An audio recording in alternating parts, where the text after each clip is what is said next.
listening to Radio Sputnik. Telling the untold.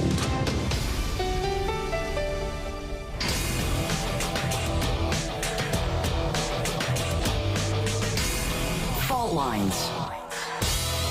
Live from across the divided states of America, it is time now for another edition of the most disruptive show covering news, politics, and events from across these disunited states and the increasingly divided surface of our globe. In the independent corner, I am your political analyst, Shane Stranahan. And in the left corner, I am the burning ember in the darkness, your political analyst, Jamarl Thomas. And together that means you're almost certainly listening to Fault Lines with Thomas and Stranahan. Alrighty, good morning, folks. It's September 22nd. It's just past 7 a.m. Eastern, and it's time now for our first batch of headlines in this morning's show. Let's go to COVID news. About 130,000 new COVID cases were reported in the United States yesterday. There were also 2,363 deaths reported from COVID-19 in the U.S. Over the past week, there have been an average of about 134,000 cases per day. That is a decrease of 12% from the average 2 weeks earlier. 55% of the total American public has been fully vaccinated. 64% of residents have received at least one dose. And as of this morning, to give you the total stats, the coronavirus has infected 42,404,000 people across the United States, and it has killed approximately 679,000 people. Tennessee will be limiting the amount of monoclonal antibody treatment for COVID-19 treatments in an effort to ration this as a preventative treatment. We'll be coming back to that later in the show. Interesting topic. In national news, the body found in a U.S. national park in Wyoming has been confirmed as the deceased Gabrielle Petito. The coroner has officially determined the cause of death as a homicide, and the exact cause requires further research. Her fiancé, Brian Laundrie, is still missing, and the search to find him resumed yesterday. I believe that the U.S. National Park, I believe that's the Grand Teton National Park in Wyoming. I was talking the other day how beautiful of a park it is, but it seems like they were on a vacation. Somebody killed her, according to this most recent ruling. It was a homicide, and then her fiancé, coincidentally, or maybe not, fled the scene and is now the subject of a larger manhunt. Is Petito? Yeah, talking about Petito, exactly. Donald Trump filed a $100 million lawsuit against his niece Mary Trump and the New York Times. He is claiming they conspired together to obtain his tax returns for the Times Pulitzer-winning story on his tax returns. The former president called the actions an insidious plot, his words, and an extensive crusade, also his words. In international news, the first day of the UN General Assembly took place yesterday. Speakers yesterday included American President Joe Biden, UN Secretary General Antonio Guterres, and Chinese Secretary General Xi Jinping, all speaking. Biden stressed American leadership, while Guterres stressed the size and extent of ongoing global crises. Chinese Secretary General Xi Jinping, meanwhile, pledged to not build any new coal-powered plants abroad as part of a larger plan to combat global warming. That is a move that received praise from climate change activists. In Earth and Science news, a set of small earthquakes in the Canary Islands broke open a volcanic vent on the island of La Palma, releasing lava flows up to 20 feet tall, which were headed downhill toward the coast and more populated regions. Last I heard about this story, authorities there also warned of more potential lava flows, toxic gases, volcanic ash, and acid rain, alongside more incipient earthquakes. So far, the eruption has destroyed around 190 houses and caused the evacuation of more than 6,000 people. Southeast Australia was also the site of the largest set of earthquakes since the 1800s. Now, over 120 years at this point. And with that, those are our first batch of headlines this morning. You're listening to Fault Lines with Thomas and Stranahan. And there we go. Opening day of the UN General Assembly yesterday. Yes. And people talked, and their words signified something, I guess. We were talking, I right before the show started, I mentioned to you, Jamarl, we're going to be going over, we have some clips, of course, from Biden's speech, but I mentioned Antonio Guterres' speech, UN Secretary General.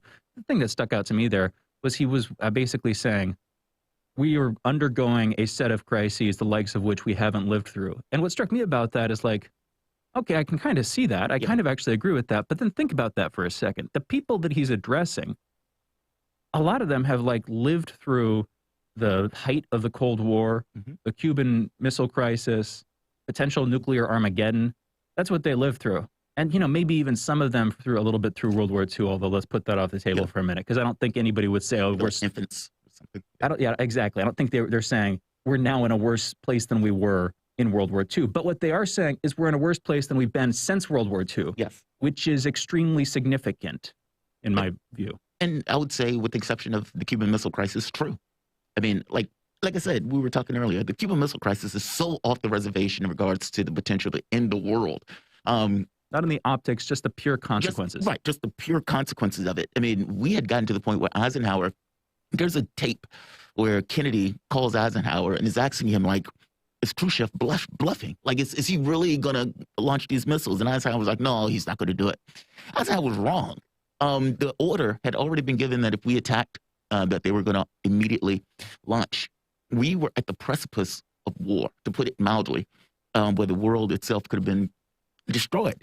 And it wasn't like military leaders or commanders were trying to backpedal on this in their heads. Well, we'll lose the East Coast, but we can basically decimate their country. We have a missile advantage, et cetera. But again, is that really a win if you're losing millions of your population just to try to, get a stabbing wound on somebody else? If it wasn't for Kennedy, and look, people can make an argument on whether or not Kennedy was responsible for the Cuban Missile Crisis starting in and of itself in regards to a certain level of weakness that was being displayed, or in just the provocations of trying to knock off Castro. Yeah. But it is without a doubt, it was him that basically pulled us from the brink of that. I mean, if it wasn't for the level of diplomacy that he was willing to allow, we would be in much dire straits. So I would say that, with the exception of that, I think they're right. I mean, if you think about, just for the United States for the moment, the Spanish flu COVID has killed more people than the Spanish flu. Initially, Spanish flu was the thing that people were like, well, wow, this is horrible. Okay, well, there were COVID. You've had somewhat of an economic crash that took place a few years prior. And, at this point, the world markets and everything else was somewhat reeling. And even if we just hit the United States in regards to what took place, I mean, for God's sake, you had protests going on the entirety of the year. You had a president that basically didn't want to leave. I mean, it seems like it's one crisis following the other without any resolution to pretty much any of it. And that's not even talking about climate, where you have these kind of floods and fires on, various sides of the planet, with, again, zero capacity seemingly to do anything real about it, even though all of them recognize that it's a real thing. Yep. Add in AI. I mean, all of these things are challenges that we don't seem to not just have a grasp on or have a handle on, but not even moving to do anything about in order to mitigate. So, yeah, I think Gutierrez is right. Gutierrez, yeah. Yes, agreed. It's true. And the thing with the Cuban Missile Crisis is that it was one crisis, effectively. It was one of mammoth proportions. But part of the significance of what he's saying is this is a set of overlapping crises, yes, which together, any one taken in its solitude would be significant.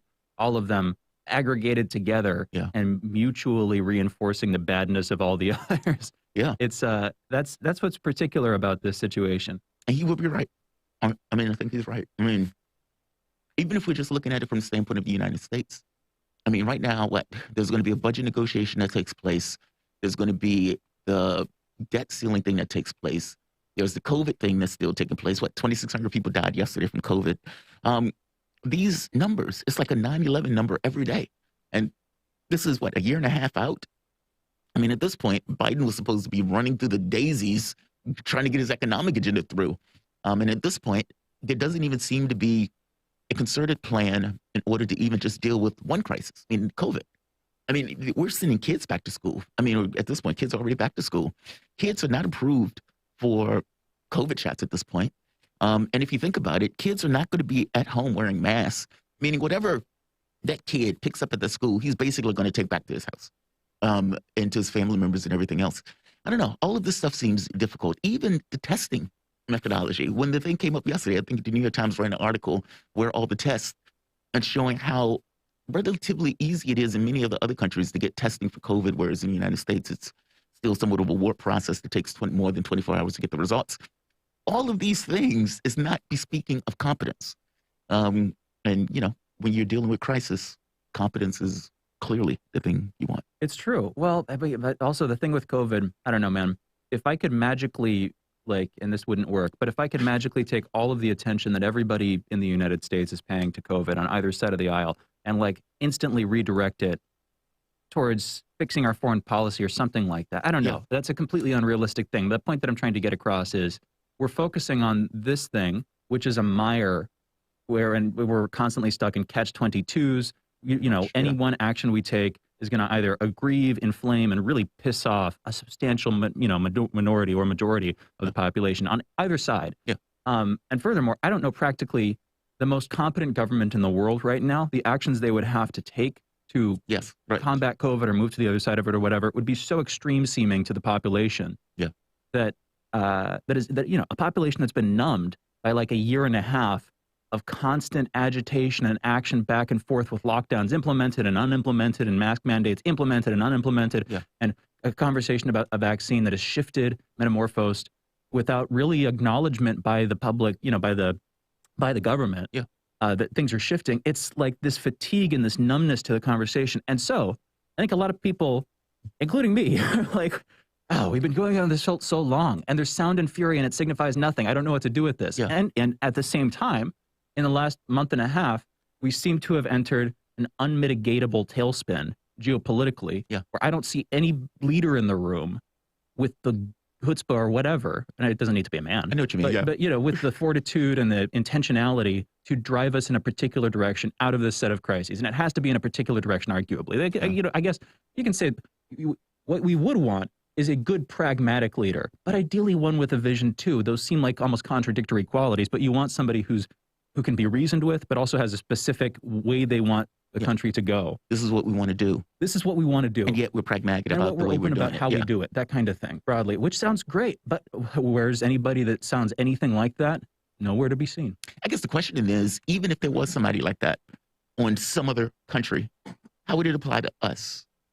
That's the catch. I mean, does the United States, would they, because I mean, even in the way that Joe Biden was giving the speech, we're the leader of the world. We're doing this. We're the beacon and all of this stuff. And it's like, dude, 700,000 people have dropped dead. What are you talking about? The leader of the world stuff. Those are lullabies from a man who's already asleep at the wheel. Yeah. I mean, so it's like, so I totally get you on that. I guess the question is, if it was somebody else, so let's say if it was the leader of the UK, or let's say France, or even China, would the United States ever be able to look at itself in any other capacity other than we need to be the ones in charge, we need to be the leader, to even appropriate what's being put out or what's being said? I think there's a capacity for it, but it's not going to happen under the current regime, Like, I'll put it like this. Trump, even though he riffed the slogan, I think it was from Reagan with the Make America Great Again thing. I think that was taken from Reagan, right? It was either Nixon or Reagan. But it was Reagan. Thank you. Yeah, I was pretty sure it was Reagan. Thank you, Sol. He took that from Reagan. But if you just think about the slogan for a second, what does Make America Great Again make you think about? I'm not saying I like Trump or anything like that. It makes you think, wow, America's not great right now. That's the first sort of direct implication of it, which I remember people like Peter Thiel, who served as an in-house advisor for Donald Trump in the earlier days of his administration, basically saying, wow, this is a first president in a long time to actually formally recognize that we're not great at this point, that we've gone downhill in a lot of ways, which is a key thing to recognize. So but where I'm going with that, I'm not saying we need another Donald Trump or anything like that, but we probably need somebody, who's similarly willing to recognize that there are serious problems, that we're not the leaders of the world right now. And to not just blame the other side on it. We'll see how it goes. But I think that's a good prerequisite, is my point. Somebody who's willing to recognize, unlike Joe Biden, apparently, that no, things have categorically shifted. We're on a downhill slope right now. And in order to get out of that, what got you here will not get you out of here. What got you here won't get you there. We need to change our actions seriously. And that would include and start with the president, right? I would love to have, I remember Jimmy Carter, and, this didn't necessarily work with Jimmy Carter, and Jimmy Carter got a lot of flack for it. But Jimmy Carter, I don't know if you remember the speech, he comes out and gives this honest, like read down of the American public, basically, selfish, we need to help with this and that. And they took it as if Jimmy Carter was basically wagging his finger at them, when really, I think he was trying to give this kind of cold water splash or something to the public itself, but the public didn't necessarily receive that well. I mean, I guess the question is, I would love for a president to just be honest in one of these things. I mean, maybe you can't necessarily do this at the UN. Maybe it's a 9 o'clock, address to the nation or something like that. These are the problems that avail us. These are the things that we're dealing with and grappling with. And as your president, this is the way we're trying to, I would love for that. But typically what we get is platitudes. We do. And then the one exception to that, which was Trump, who called Washington a swamp, a formally accurate statement, the likes of which 19th century mathematicians would have respected. It's like, okay, that's an axiom, dude. No, he says that. That's 100% true. But what does Trump do in response to that? He brings his own swamp in. He brings his own alligators and crocodiles and dodos and who knows what else into the room. It doesn't necessarily get any better. In fact, it's just as dysfunctional as it was before, if not more dysfunctional, because not only is he surrounded by enemies, but his administration is filled with ones too. Leakers and whistleblowers and infighters, working from this camp or another who don't have any experience. Anyway, I don't mean to pile on that dude too much. My point is, the one guy who represented a deviation from the platitudes that you were talking about didn't necessarily make it any better. And what we need is somebody who will both not succumb to platitudes and actually have a productive plan for making things better. Trump wasn't that guy. We'll see if we can come up with one before it's too late. And being willing to take the hit. And being willing to take, because keep in mind, if any of those other presidents were like, okay, we're pulling out of this country, or we're pulling out of Syria and pulling out of Afghanistan, they would take a massive hit, meaning the public, like the intel services, the military, all of these people freaked out. Every time Donald Trump said, okay, we're going to make amends with North Korea, which, it's like, yeah, good. That's been 50-something years. Let's bring this to an end. What did they do? Oh, here's information showing that they're taking advantage of Donald Trump. Oh, Donald Trump doesn't want us to do the military exercises where we're pretending to invade North Korea. And it's like, well, yeah, that's a good thing not to do that. That's one of the antagonisms that are taking place. And if any country had did that to us, we would lose our minds if they're doing military exercises invading the home country. Same thing with Syria. When Donald Trump made this thing, every so often he would say stuff that is honest, even though the media wouldn't necessarily accept it. I remember when he was like the killer comment. Was it the killer comment? Where he was, I know what it was. Where he was saying something like, he says, well, we're not that nice either. And I was like, are you saying? This was part of the lineage of comments on Putin being a killer, where, Biden had reportedly called Putin a killer. Yeah, but when Trump was questioned about it, he said, well, we're not that nice either. We're not that nice either. And then, of course, this was followed up in Biden's presidency by Biden doubling down on his killer comments, even though allegedly, it never happened. He never said it. Yeah. I don't know. Biden has a tendency of lying about stuff like that. But no, I totally get your point. I guess my thing is, whatever president is going to be able to pull that off would have to be willing to take all sorts of slings and arrows from all sorts of either intel and even people in his own party to ever try to, deviate from the typical, direction that the country is going in. And, Trump had that quality of, being able to take the hit on some level. And being able to pursue despite taking the hit. But yeah, dysfunctional is an understatement. Well, Trump came in like a bull in a china shop, all warrior, no administrator. And what you need is somebody who is willing to both take the slings and arrows, sling them back, engage in that, but not spend too much time, just do that enough so that while that's happening, you are building, you're quietly building your staff, your administration, you're building up your plans, you're working with your staff, you're doing all the stuff that Trump didn't do because he was a reality TV show host and millionaire investment mogul. Running a presidency wasn't his deal. And of course, going into the presidency for the first time, nobody knows how to do it, but you need somebody with relevant experience and serious acumen to have any real chance of getting this thing done, I think. Yeah, agree. No, totally agree on that. We should probably take it out because we're a little bit over time in this segment. I want to make sure we have time for your monologue. You guys have been listening to Fault Lines with Thomas and Stranahan. Coming back, we're going into our soapbox segment, Jamarl's monologue, and possibly a short back and forth. After that, we'll be joined by Ted Rall, talking about the UN General Assembly, talking about Kamala Harris and immigration, talking about a bunch, also the Taliban, with Ted Rall. But again, when we come back, we'll be in our monologue segment. You're listening to Fault Lines. We'll be right back. Fault Lines. Radio Sputnik. Feeling kind of blue, but maybe also kind of red, and kind of purple, and kind of alone? You've got a friend on Radio Sputnik. Tune into Political Misfits from 12 to 2 Eastern Time, Monday through Friday, for news, politics, and culture without the two-party bias. Catch us daily on 105.5 in Washington, D.C., or 102.9 or 104.7 in Kansas City. Or find us on Twitter, Facebook, YouTube, Spotify, or wherever you get your news.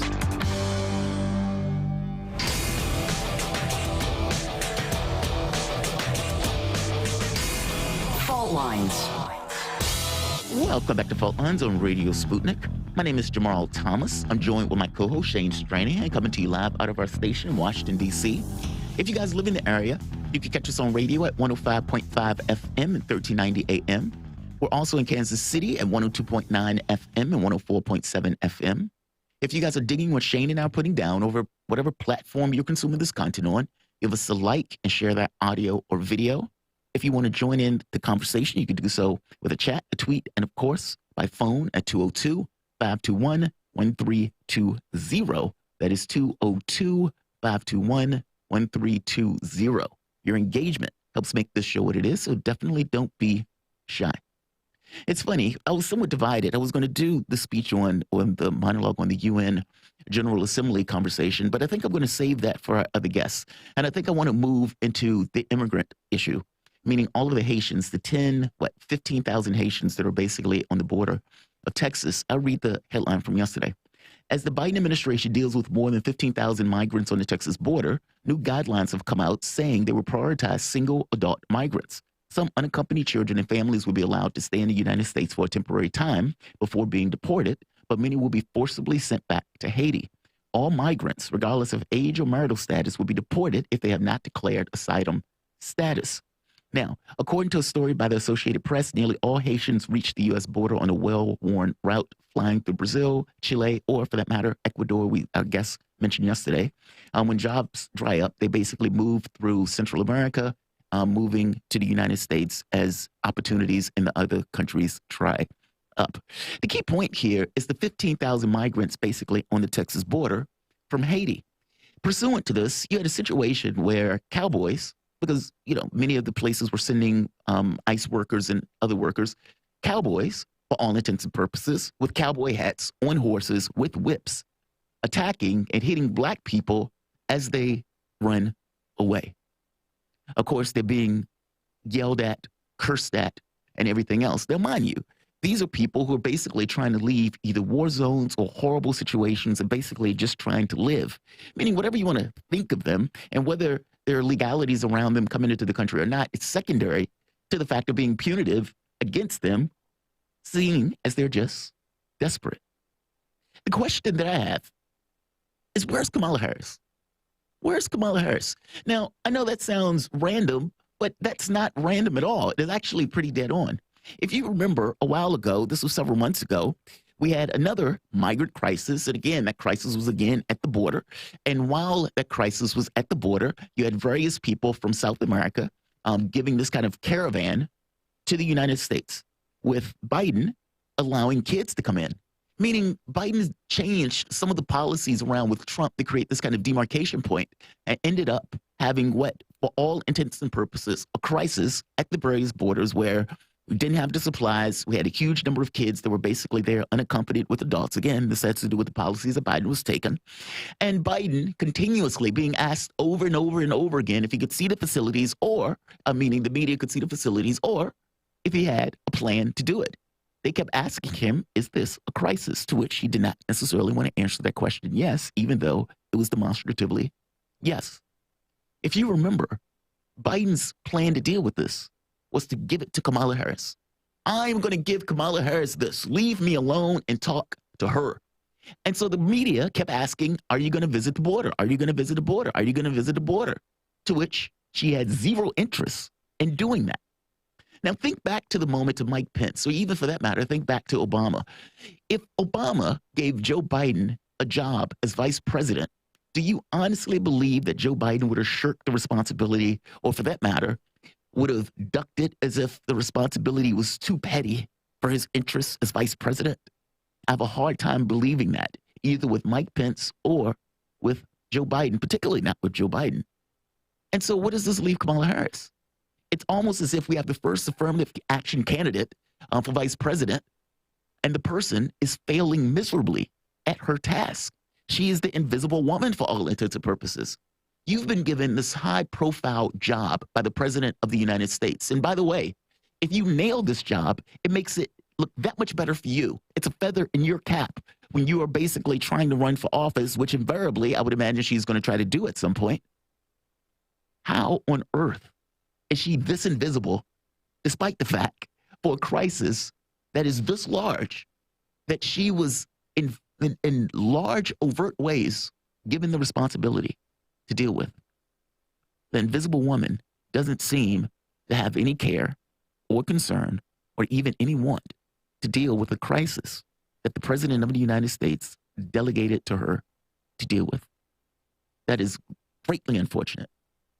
She is going to want to be president at some point, and she is going to talk about, oh, I did this when I was in administration. I did that when I was in administration, but I want to put a key pin into this very specific point that the immigration issue hasn't gone anywhere. And despite trying to make it look like every other country's fault and everything else, and, trying to basically move it along as to not necessarily pay attention to it or to kind of deflect from it, 15,000 Haitians are at the border of Texas. And we are deciding to deport many of them as soon as possible post haste. And the person who's supposed to be the front person for dealing with that and for talking to the media with that and for consolidating and managing and mitigating that issue is nowhere to be found. I'm sorry, she is somewhere to be found. She was apparently flipping a coin at a football game.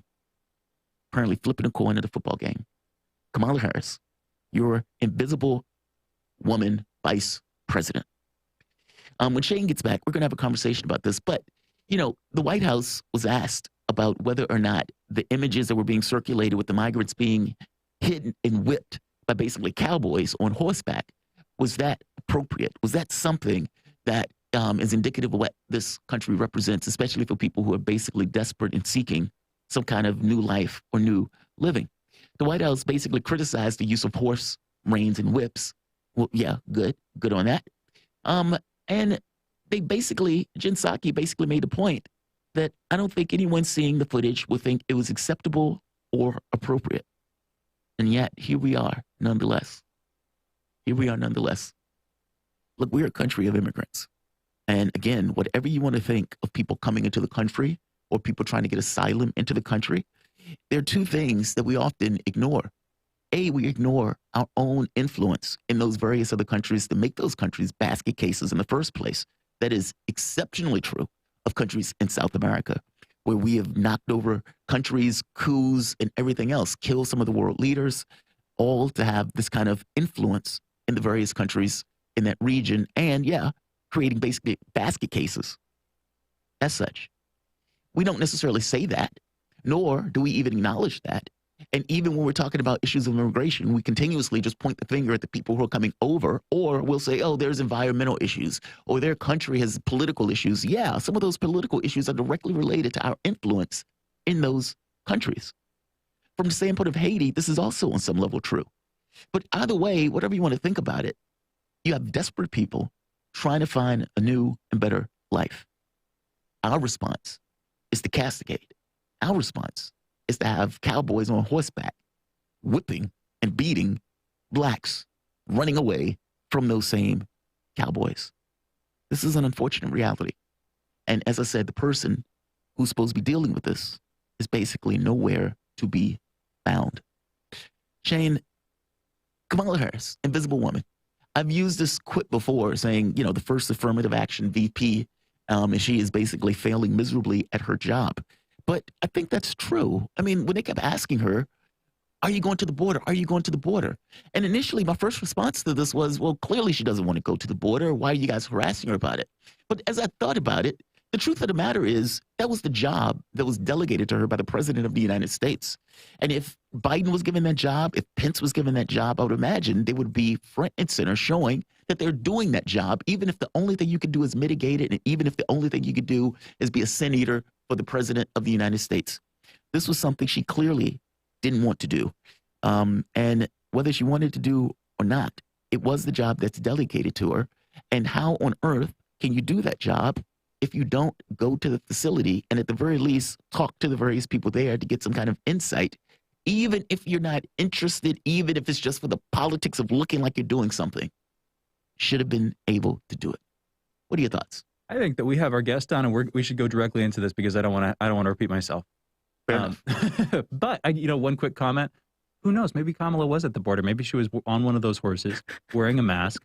Be a great, fun time for her. I'm sure she could have gone directly from the Howard University football game, hopped on a flight, landed, El Paso, San Antonio, somewhere down there.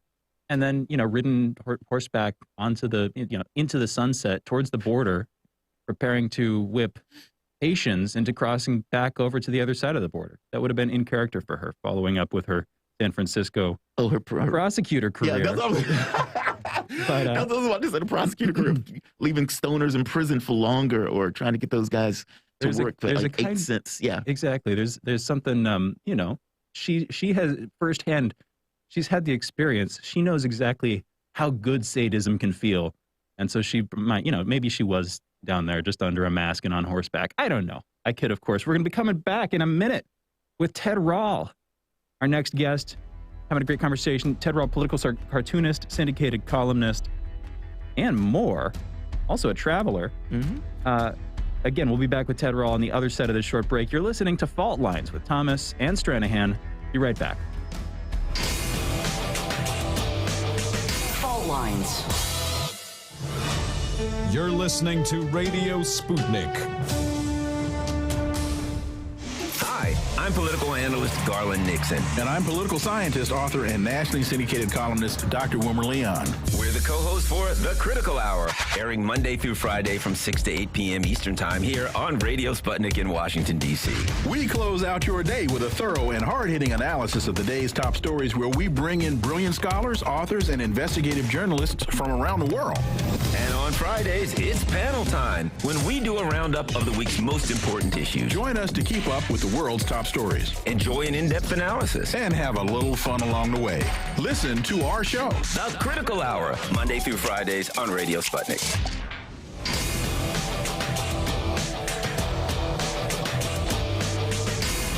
Fault Lines. Welcome back to Fault Lines on Radio Sputnik. My name is Jamarl Thomas. I'm joined with my co-host Shane Stranahan, coming to you live out of our station in Washington, D.C. So as I was mentioning in the monologue about the immigration crisis and basically the number of migrants that are being forcibly en masse deported back to Haiti, well, this is somewhat of an issue, right? I mean, there were 15,000 people that were there. Their sanitation services were meager. They were living under a bridge because of the heat and everything else that they were under. And at this point, this is considered a crisis. You had cowboys whipping Haitians and basically belligerently yelling at them, people who are basically desperate, trying to find a new life for themselves. And the person who is basically given the responsibility of dealing with the migrant issue is nowhere to be found. The invisible woman, Kamala Harris. To have a conversation about this, we're joined with Ted Rall. Ted Rall is a political cartoonist and syndicated columnist. You can follow Ted on Twitter at Ted Rall and read his cartoons and articles at Rall.com. Ted, thank you for joining us. Thanks, Jamal. Absolutely. So the migrant issue was kind of weird to us. We had Susan Pai on yesterday, great guest, that was explaining why they were coming through basically Texas.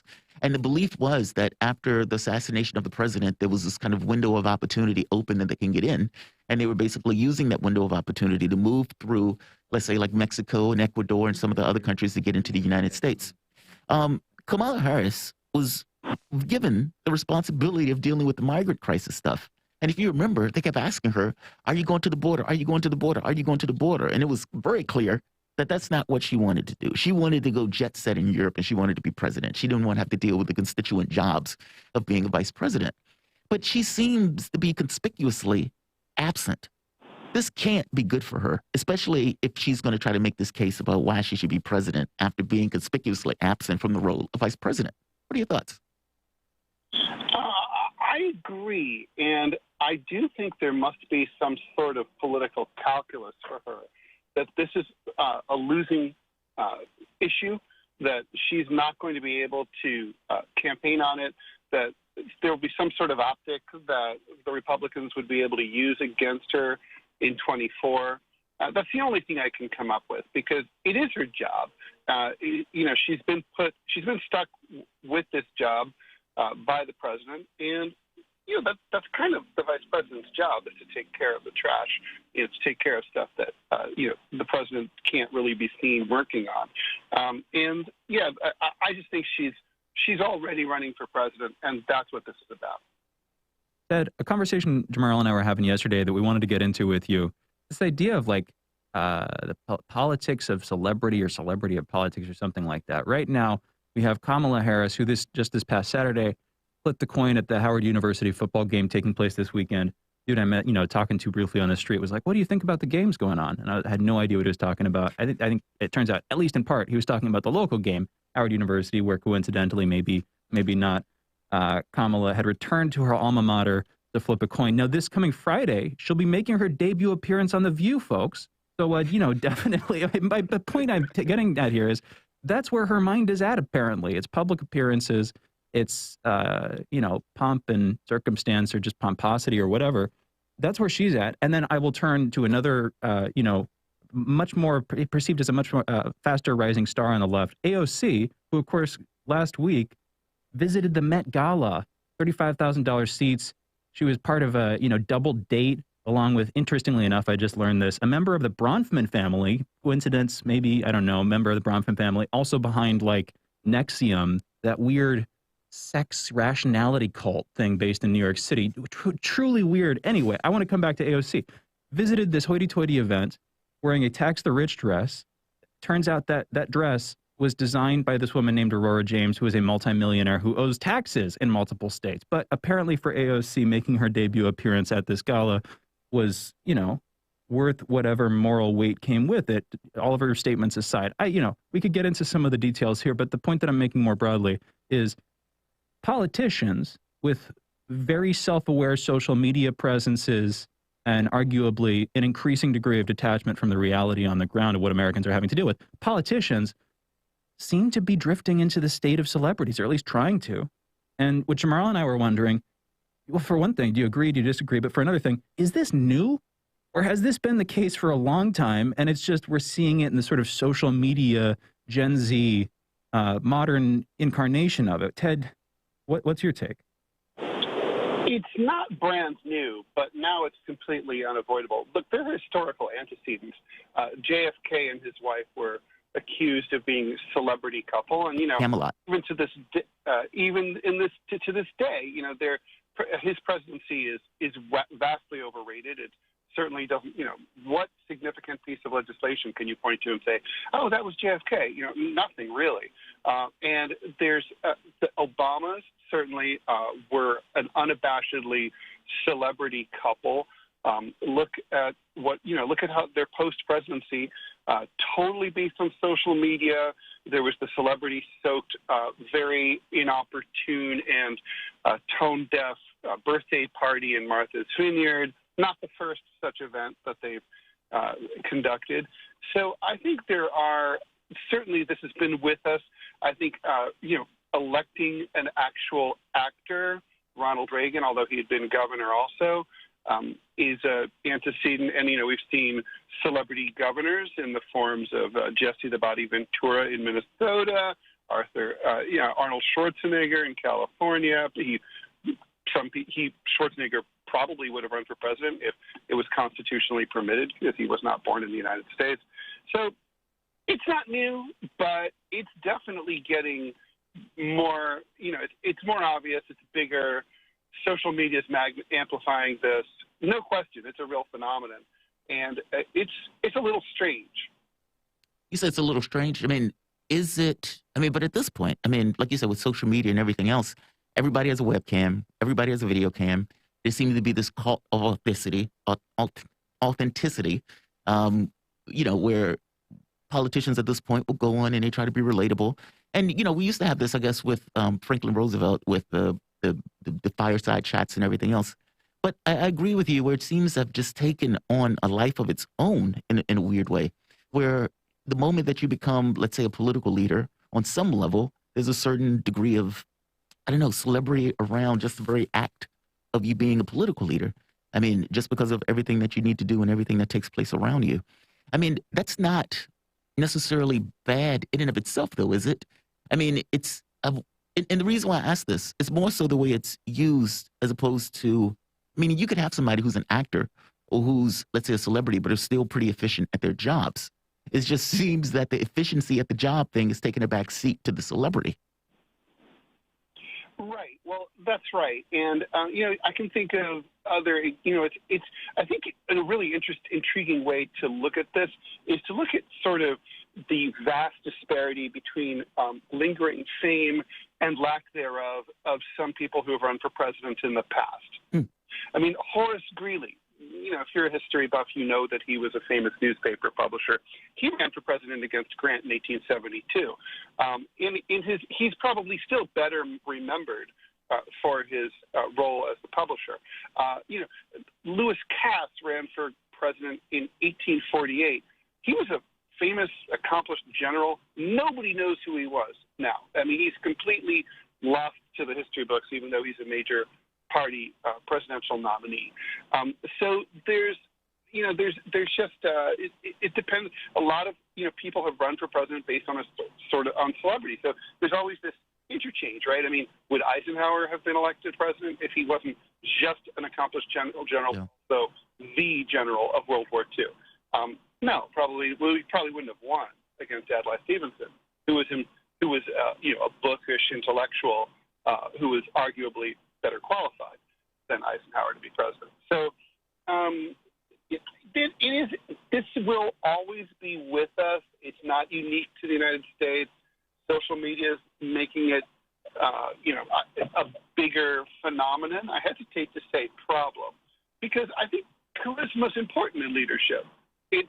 We're seeing right now with Joe Biden what happens when you have leadership that has an absence of charisma. There's a cost there. He's not able to push through his messaging on legislation or on, for example, what people should be doing about coronavirus, in part because, he kind of just lays there. So, it's not always bad. Charisma's not always bad. Charisma's not always that, and Trump had charisma in abundance, but that wasn't enough to get fundamentally the things done. I mean, we were talking earlier about, in a sort of related, but it would be a tangential conversation about what you would need to have in a qualified leader, which is kind of where you were going. But I want to come back to this. Great examples. And by the way, you said nobody remembers Lewis Cass. You do, Ted. You, the history buff among history buffs. I really appreciate you going back to it. And very interesting. But isn't this another way of looking at this? It's like, okay, politicians. I'll focus on Kamala for a second because she started the conversation. I think she's a good case study for this one.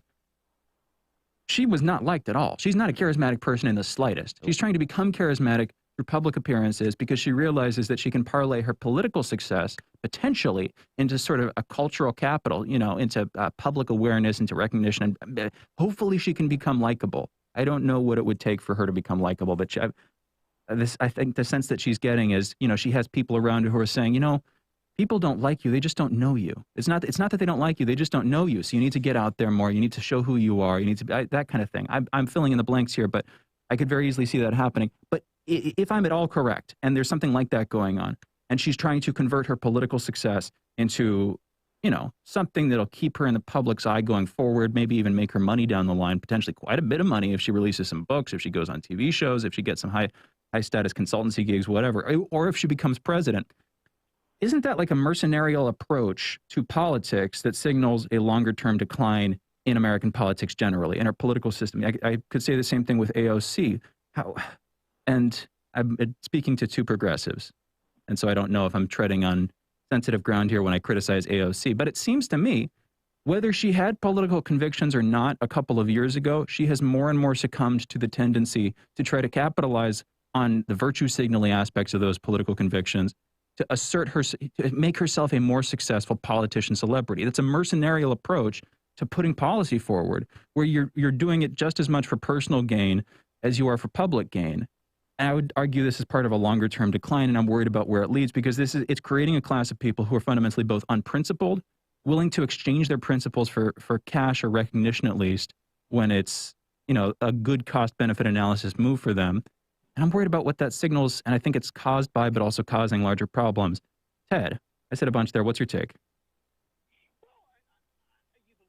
You alluded to, you said it. I think in the difference between, say, Harris and Alexandria Ocasio-Cortez is that AOC does have principles. She does have.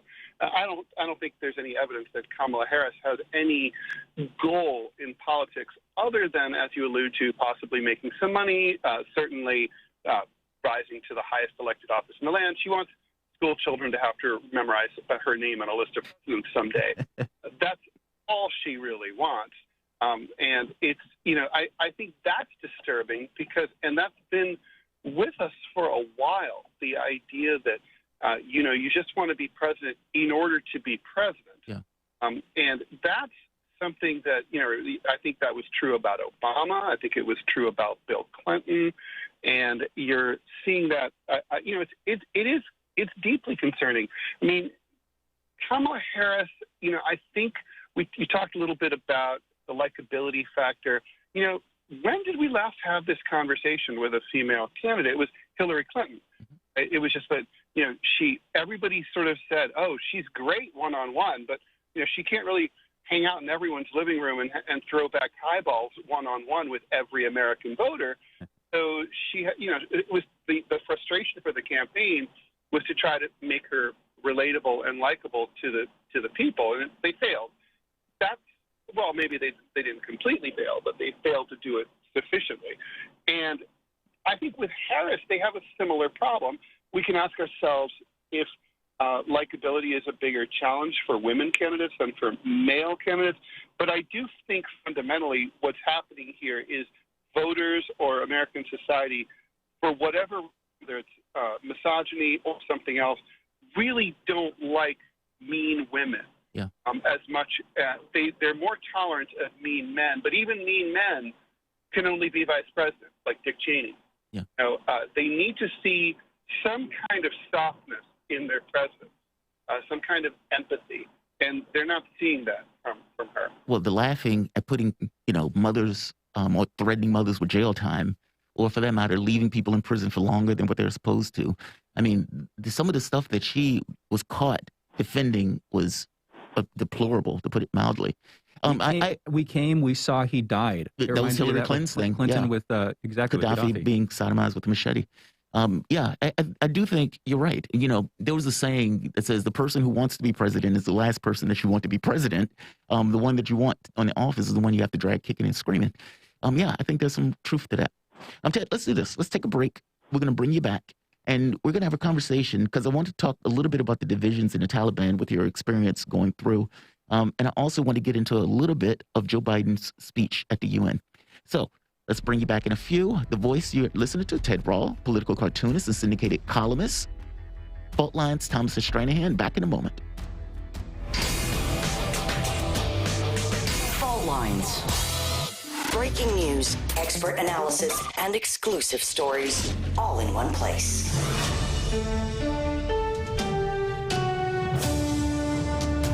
Radio Sputnik, telling the untold. Epidemics and pandemics could kill millions of people, and they actually did. Centuries ago, deadly outbreaks called the Black Death, the Plague of Justinian, and the Spanish flu ravaged countries, empires, and whole continents. Some of these diseases are still present around the globe. Others have become a thing of the past. Discover how these ancient and not-so-distant outbreaks from previous centuries differ from modern-day SARS, MERS, and coronavirus pandemics. Listen to our new series, Outbreak, the deadliest epidemics in human history. This week on Radio Sputnik.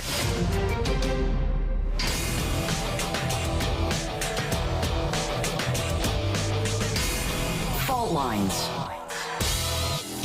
Welcome back to Fault Lines on Radio Sputnik. My name is Jamarl Thomas. I'm joined with my co-host Shane Stranahan, coming to you live out of our station in Washington, D.C. So we are having a conversation with Ted Rall. Ted Rall is a political cartoonist and syndicated columnist. And you can follow Ted on Twitter at Ted Rall and read his cartoons and articles on Rall.com. Ted, thank you for continuing to join us. Thanks for having me. I appreciate it. Absolutely. So the Taliban recently, Shane brought this to my attention, basically asked to speak at the United Nations General Assembly. And when he mentioned this, this gets across something that seems to be different or a demarcation point than where they were prior. Meaning this is one of those things where they seem to be wanting to be recognized on the world stage, this kind of governance thing of Afghanistan.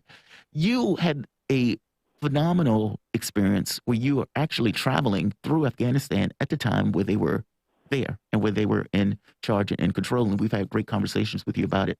I was curious about your take on this. I mean, and I guess there are two questions here. One has to do with the divisions that are in the Taliban between the governing class of the Taliban versus, let's say, the foot soldiers of the Taliban. But there's also this difference or demarcation point between what they were and what they are now, as indicated by the want to basically be recognized on the world stage. What's your take on this? Well, there is a big difference between Taliban 1.0 and 2.0 that we're seeing now, and there's definitely a cultural difference between the Taliban leadership that jet sets back and forth between Doha and Pakistan.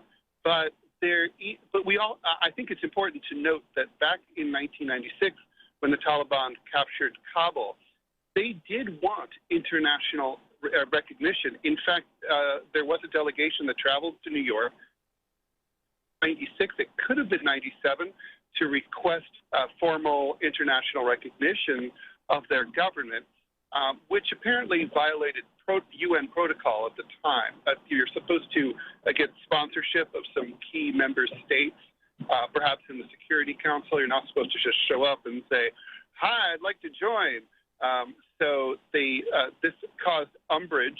I'm not implying that they would have gotten what they wanted, but the point is they did seek it.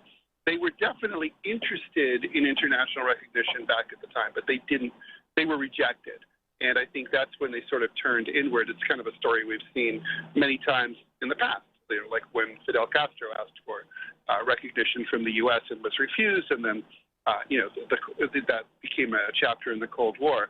So that said, there are all sorts of intense divisions within the Taliban. I mean, first of all, there's the Pakistani Taliban and the Afghan Taliban, who are now united. The Pakistanis to have crossed the border and entered Afghanistan, but they were separate and discrete organizations with their own separate shura ruling councils. And even though there was some coordination, they developed a different culture just from being on the opposite side of the border. The Durand line, separated a lot. And then there's allied networks like the Haqqani network and other groups within Waziristan and the tribal areas of northwest Pakistan that are effectively, we can sort of lump together as being Talibs, but they're not really. They have their own shuras, their own cultures. So some of these people are very sophisticated, and some of these people are very, local yokels from the same village their entire lives, and all men are in between. It's kind of like Americans. They're very diverse. Good to hear in its own way. Well, but where do you think this is going to go, Ted? I mean, you've been there. I go to you. We'll be talking again with Scott Ritter later on in the show. In the contest between, these sort of different, one slightly more reactionary force, the other, I guess, a little bit more pushing for international recognition between the Haqqani network and Baradar, who do you think is going to win? I don't think it's going to play out in sort of a traditional, who's going to win kind of thing. I think basically it's going to be a division of power. It's an alliance. They can't afford to have an internal rivalry that goes too far, and that's not really the Afghan or the Pakistani way. They will hash this out. They will divvy things up, and I suspect the results will make sense internally. To me, it looks like Baradar needs to be the face to the world. Temperamentally, he just sort of seems cut out for that role as the president of Taliban Afghanistan or prime minister or equivalent thereof. And the Haqqani network, they're less about governance. They're more about economics, trade, security. So they might end up controlling various ministries. This is, by the way, not at all. They could be in charge of the Ministry of the Interior, for example. This is not at all different from the outgoing government of Ashraf Ghani, where former warlords like Ismail Khan of Herat and Dostum of Mazar-e Sharif ended up as basically government ministers, even though they kind of still were warlords with militias at their command. They came together in sort of this loose-knit alliance of former Northern Alliance commanders. And, I always kind of thought of that government as the Northern Alliance government of Afghanistan. This will be sort of similar. It'll be a loose-knit alliance, or maybe getting a little tighter. But they're not going to fight it out for complete control. It's not going to work that way. I'm curious. Let's say they don't necessarily fight it out in complete control. What are the basic divisions between the political class and, I don't know, I guess the enforcer class or foot soldiers? I'm not quite sure how the nomenclature we should use for them. But what is the distinction between those two groups? I mean, is it just one has to deal with the due diligence of international relations and the pressures associated with trying to run a country, whereas the other is more, let's say, associated with this kind of religious ideology, whereas one is willing to make certain concessions and the other one is less likely? Like, what's the key separation in regards to the, let's say, the disagreement or the friction between the groups? I would say there's no disagreement. What there is going to be cultural differences. And so, I mean, the street-level fighters are motivated by a variety of things. Some people just want to be paid. Some people are hardline Islamists, true believers. Some people just are interested in power. Some people really were motivated by nationalism and the desire to drive out the foreign invaders, us. So, whereas, it's going to be it's cultural friction.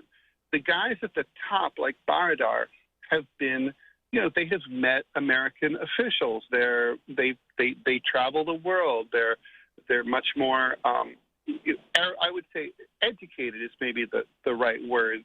They're acculturated to a bigger world. But on the other hand, the internet has been in Afghanistan for 15, 12 years. Street-level Taliban fighters are, not the people who grew up in the madrasas back in the 80s and in the Afghan diaspora. So it's going to be, I think that things are probably coalesced pretty tightly right now. I think some of us are kind of expecting Taliban Afghanistan to fall apart into civil war, and that could happen, but I don't think if it does, it's going to happen anytime soon, or that the fractures, if any, are evident at this point. And frankly, I don't think I actually would want that to happen. I would much prefer that's the sort of worst case scenario in some sense for the Taliban. The best case scenario for the world, arguably, is that Afghanistan under the Taliban modernizes, and not just economically in terms of industry, but of course culturally to whatever extent that's going to be feasible there. Briefly, we've only got a couple seconds left, Ted. Do you see that happening? And if so, what's the time scale there? You were talking about the worst case scenario. If that's the best case scenario, how likely do you think it is? How long do you think it would take? Ted? I'm an optimist here. I think the best case scenario will almost certainly prevail, and I think it's happening already. They're already modernizing. They're very clearly liberalizing to some extent. Coverage of women being hit by whips and sticks aside. They are definitely moving into the world and moving to a more open approach to governance than you might expect. That's what we see, and that's what we're hearing too, and that's why what brought us into this segment, what Jamarl brought us into this segment with their petition, their request to join the UNGA. While it's too little, too late at this point for this summit, I'm about certain. It represents something. It's kind of a big move in its own way. Ted, thank you for joining us this morning. For those listening, that was the voice of Ted Rall, political cartoonist, also syndicated columnist. Follow him on Twitter at Ted Rall. Read his cartoons and articles at rall.com. That's RALL.com. You're listening to Fault Lines with Thomas and Stranahan. Going into our break, coming back in a minute with headlines and another 2 hours of this morning show. We'll be right back on the other side of this short break.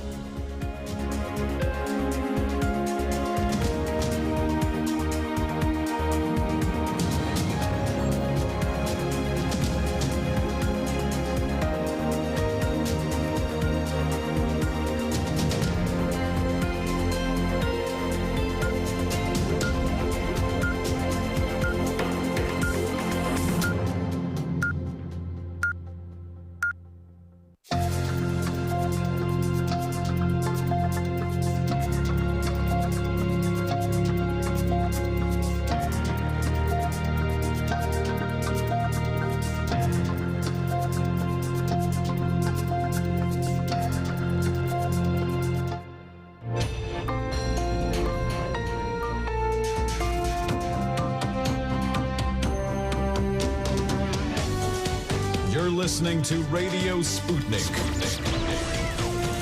Telling the untold.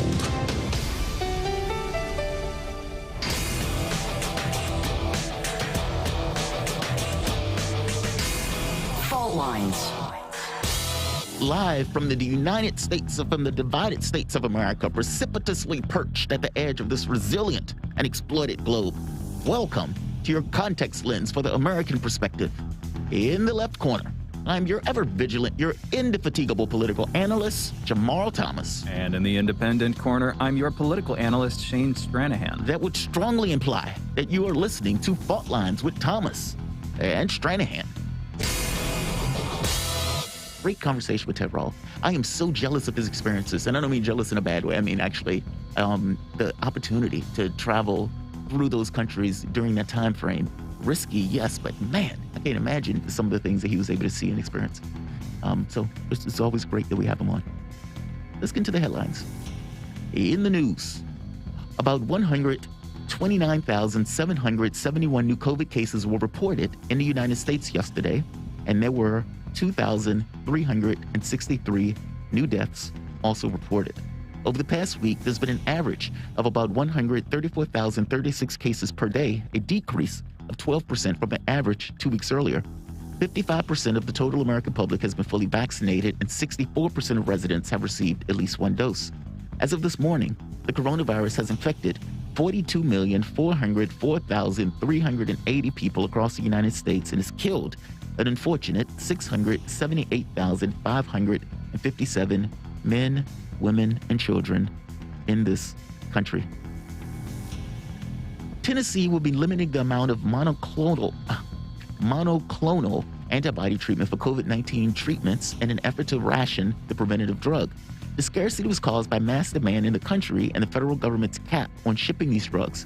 Health experts are warning this opens the door for either unfair or corrupt decisions on who gets the treatment and who does not.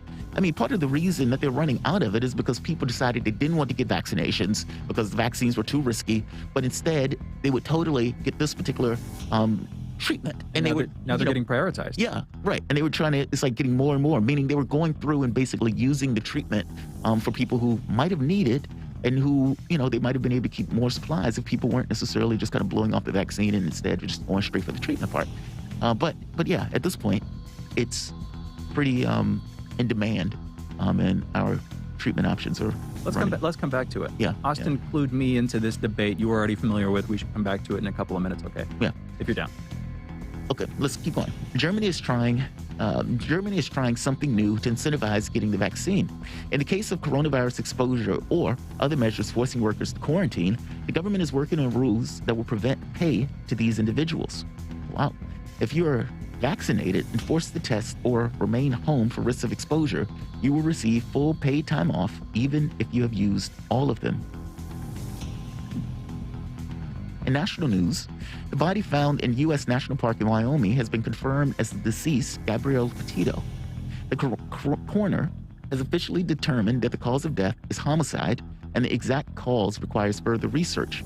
Her fiancé, Brian Laundrie, is still missing, and the search to find him resumed yesterday. More like he's on the run. Donald Trump filed a $100 million lawsuit against his niece, Mary Trump, in the New York Times. He's claiming they conspired together to obtain his tax returns for the Times Pulitzer-winning story.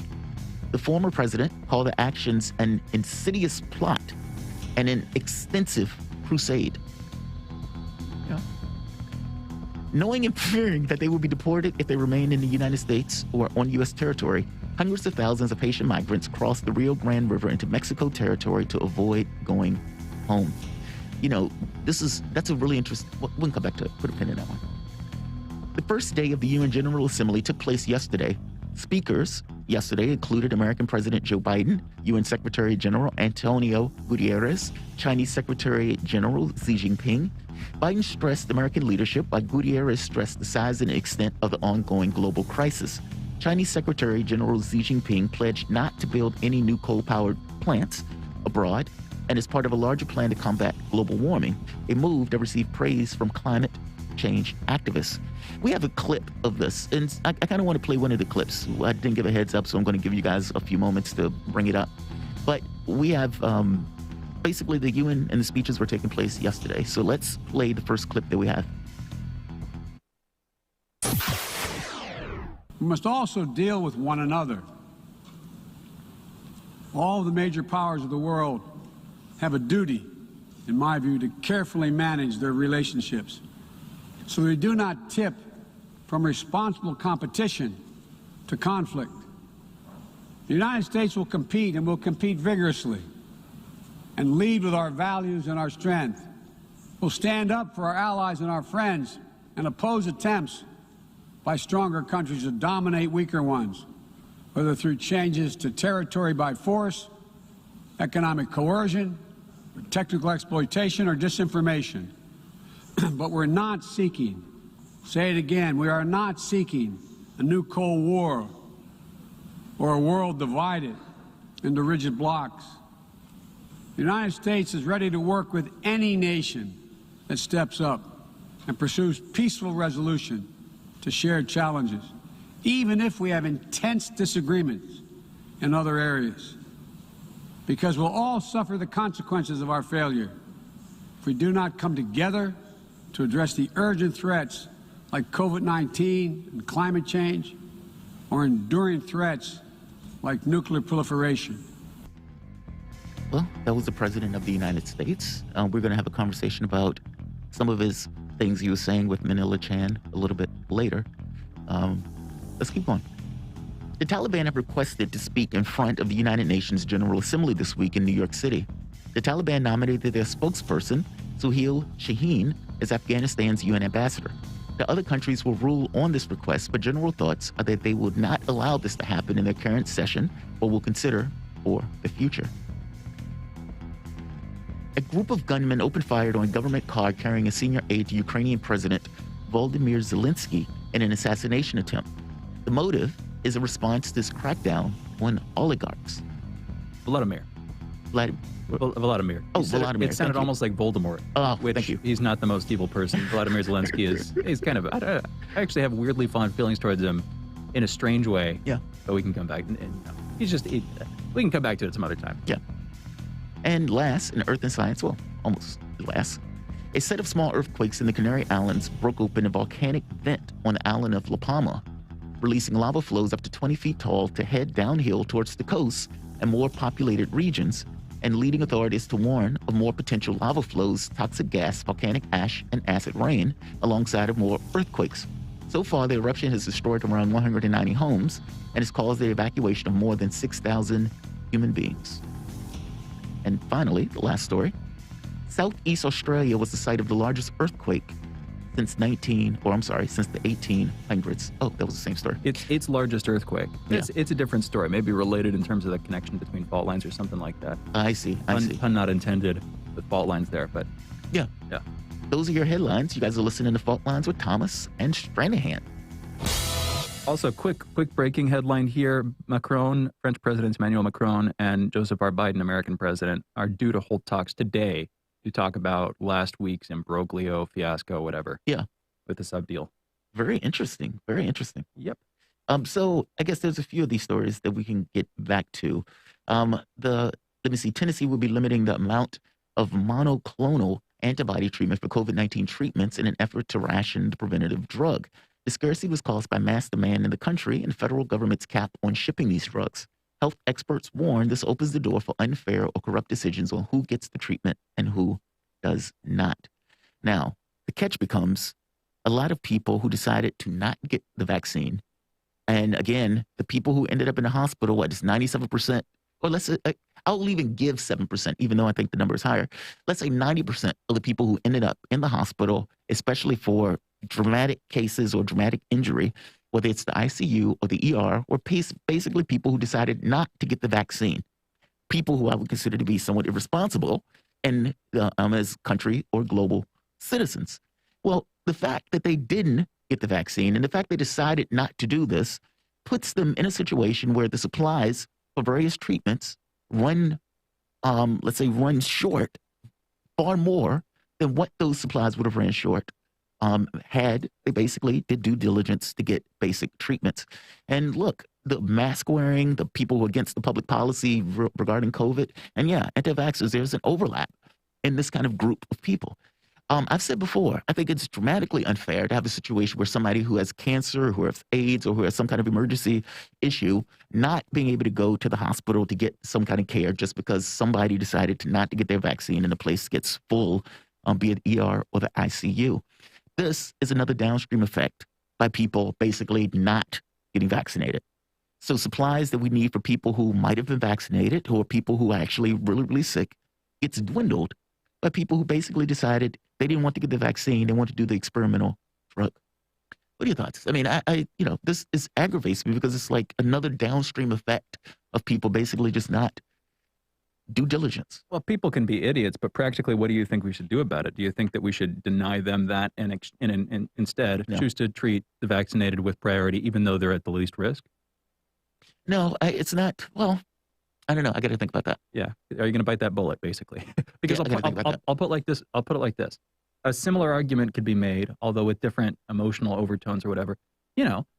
Okay, people, the whole debate about universal healthcare, universal insurance, whatever. Should people be allowed to live however they want, make the stupidest decisions with their health, eat junk food all day long, never walk up or down the street, let alone the stairs leading into their front door, whatever? You get the idea. Just painting the worst picture possible. Should people be allowed to do that and then receive first-line treatment when they go to the doctor because they're at the most risk? Because that's basically what we're asking here. It's sort of, and again, I was painting the worst picture possible. I actually don't think that's worse in its own way, significantly worse than somebody just choosing to not get vaccinated, in my opinion. Because for a while there, you were suspicious of them. Yeah. Even people who don't trust the FDA in general aren't going to trust FDA approval, despite some people who are cognitively dissonant enough to be like, well, I don't trust the FDA, but I'm going to wait until they approve it or whatever. And some people, the FDA hasn't even approved it yet, so why should I do it? Well, if you're going to dismiss the opinions of the FDA before they approve it, you should probably do the same thing after they approve it because you don't trust them simply. Anyway, that's a tangent. My point being, if my personal take on the whole vaccine mandate situation, if somebody wants to not get the vaccine, they should be allowed to not get the vaccine. And then, businesses and schools, et cetera, either have a right, well, in my opinion, should have the right to require that they either get tested or get the vaccine. That seems like a useful compromise, or have recovered from it naturally. My point being, that's actually not as bad of a situation, but the same moral dynamic applies. I've given you time to bite the bullet. Have you decided whether or not you're going to bite it yet, Jamarl? Yeah, so a few things. Look, I am a person who can change my mind depending upon the evidence and information that's available to me. And even though I might have, when it first started, I was like, whoa, I need to know more information on that, more data. At the point where I got the more data and the more information, it became decidedly clear, like without, not even in contest of being dramatically safer as opposed to going it alone without anything. Yeah, I made the choice to get the vaccine. And I'm happy that I did. On the second part of that, on whether or not people should be able to basically be prioritized, it just seems grotesquely unfair that a person who, let's say, is vaccinated and who did due diligence gets secondary treatment because of somebody who decided to not get vaccinated, or for somebody who is basically irresponsible in the way that they went about their affairs as a person for themselves, by the way, or for somebody else. The problem I have with this is a certain level of hypocrisy for my own position. I mean, if I think about it, I've done some things that have been monstrous in regards to my own safety and health. I mean, for God's sake, I went traveling around the world, losing a transplant immediately and, going from place to place to place. I've done some pretty monstrous things, but the difference is specific to me. That's the catch. This wasn't something that anything that would have happened to me would have not adversely affected anybody else, nor would it create a situation that would have spread any other kind of disease or illness. It would have been solely and completely restricted to me. In this very specific case, I mean, look, I don't know, man. There's an argument to be made that the people who basically are unvaccinated have a much higher chance of death, which is clear at this point, and a much higher chance of illness, which is also clear at this point.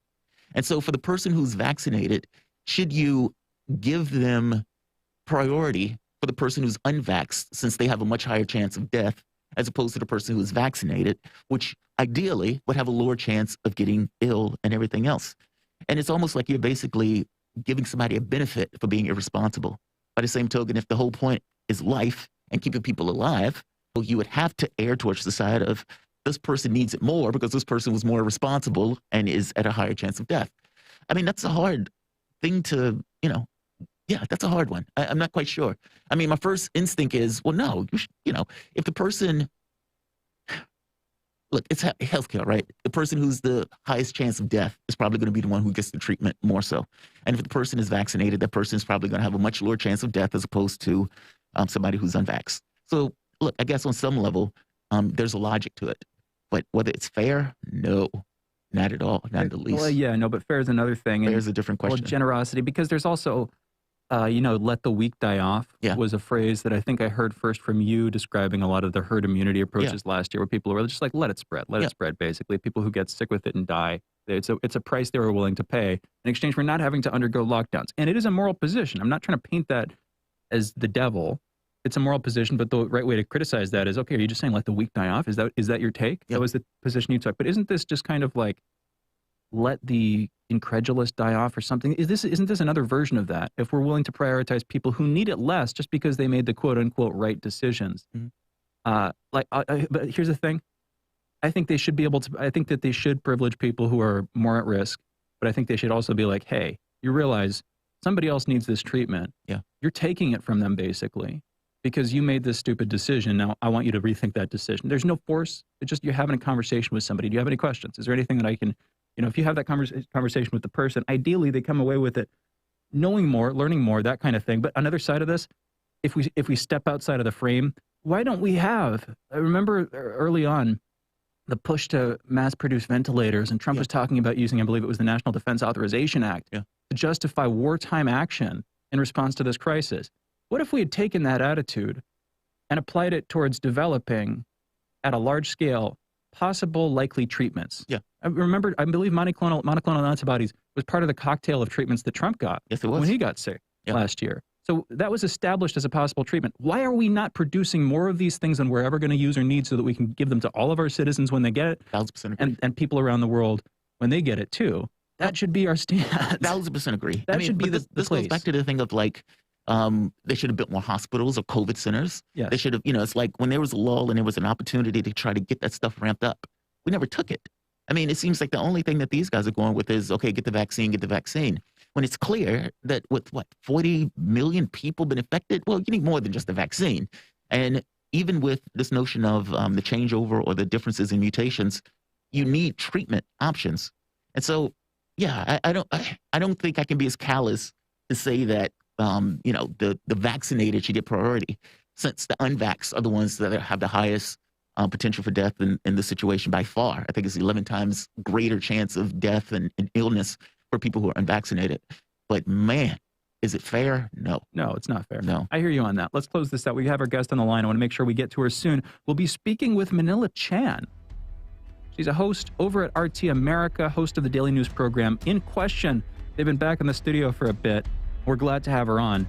We're going to be talking about the debt ceiling and budget negotiations taking place in Congress. We'll also be talking about the UN General Assembly, specifically Biden's speech. We'll be coming back to that topic, playing some clips from that speech, going over the implications, also just talking about the state of geopolitics in the world right now in general, with the United States apparently in recession after mistake after mistake after mistake over the last month and a half. But hey, I don't want to lead the witness. We'll be speaking with Manila Chan, seeing what she thinks in just a minute when we come back. You're listening to Fault Lines with Thomas and Stranahan.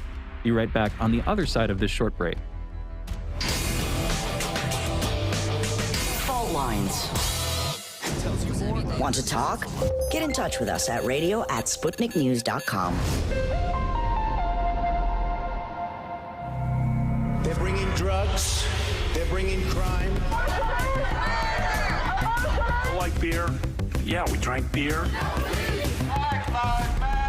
Whoever's in charge, and I want them recorded. Let's talk about that.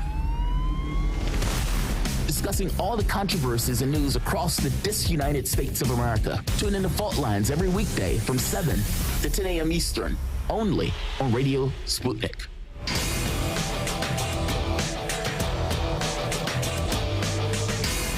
Fault Lines. Welcome back to Fault Lines on Radio Sputnik. My name is Jamarl Thomas. I'm joined with my co-host Shane Stranahan, coming to you live out of our station in Washington, D.C. If you guys live in the area, you can catch us on radio at 105.5 FM and 1390 AM. We're also in Kansas City at 102.9 FM and 104.7 FM. If you guys are digging what Shane and I are putting down, whatever platform you're consuming this content on, give us a like and share that audio or video. If you want to join in on the conversation, you can do so with the chat, a tweet, and of course, by phone at 202-521-1320. That is 202-521-1320. Your engagement helps make this show what it is, so definitely don't be shy. Earlier today, we had a conversation about Joe Biden and the UN General Assembly. Let's go to this one first. And of course, platitudes, speeches about climate change, and of course, world leadership. And even if you didn't see the speech, you probably can pretty much think of the platitudes that were going to be used for the speech. Let's go to the first clip that we have for this. And I'm going to bring in our guests afterwards. Let's play the clip. We must also deal with one another.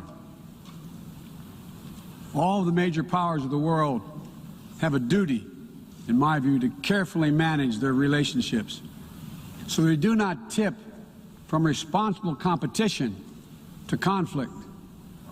The United States will compete and will compete vigorously and lead with our values and our strength. We'll stand up for our allies and our friends and oppose attempts by stronger countries to dominate weaker ones, whether through changes to territory by force, economic coercion, or technical exploitation, or disinformation. But we're not seeking, say it again, we are not seeking a new Cold War or a world divided into rigid blocks. The United States is ready to work with any nation that steps up and pursues peaceful resolution to shared challenges, even if we have intense disagreements in other areas, because we'll all suffer the consequences of our failure if we do not come together to address the urgent threats like COVID-19 and climate change, or enduring threats like nuclear proliferation. And I would argue we have been suffering the results of those failures. They have a conversation about Joe Biden's UN speech also at the debt ceiling. We're joined with Manila Chan. She's a veteran news anchor and host of RT America's daily news program, In Question, actually one of my favorite shows on the network. Manila, thank you for joining us.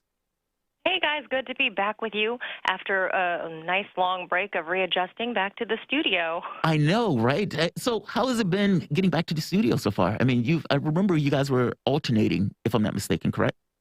Oh, yeah. In order to, in case anybody on one team gets sick, the other team was able to fill in due to the pandemic, obviously. And, of course, coming back was very strange. It was like the first day of school, like starting a new school, like your parents move you away, and you start a brand new school, you don't know anyone. That's kind of what it felt like. But then we all quickly got back in the groove because, you know what? Afghanistan. Yeah, it acclimates very fast. I mean, when we were out of the office for like a year, if not longer. And Afghanistan kept you busy. There's a lot to talk about there. That's right. Yeah. So I want to go into Joe Biden's speech for a moment. I want to read this last part. We're not seeking a new Cold War or war divided by rigid blocks. Now, if you remember, Obama was trying to push the Trans-Pacific Partnership and this notion of a pivot to Asia.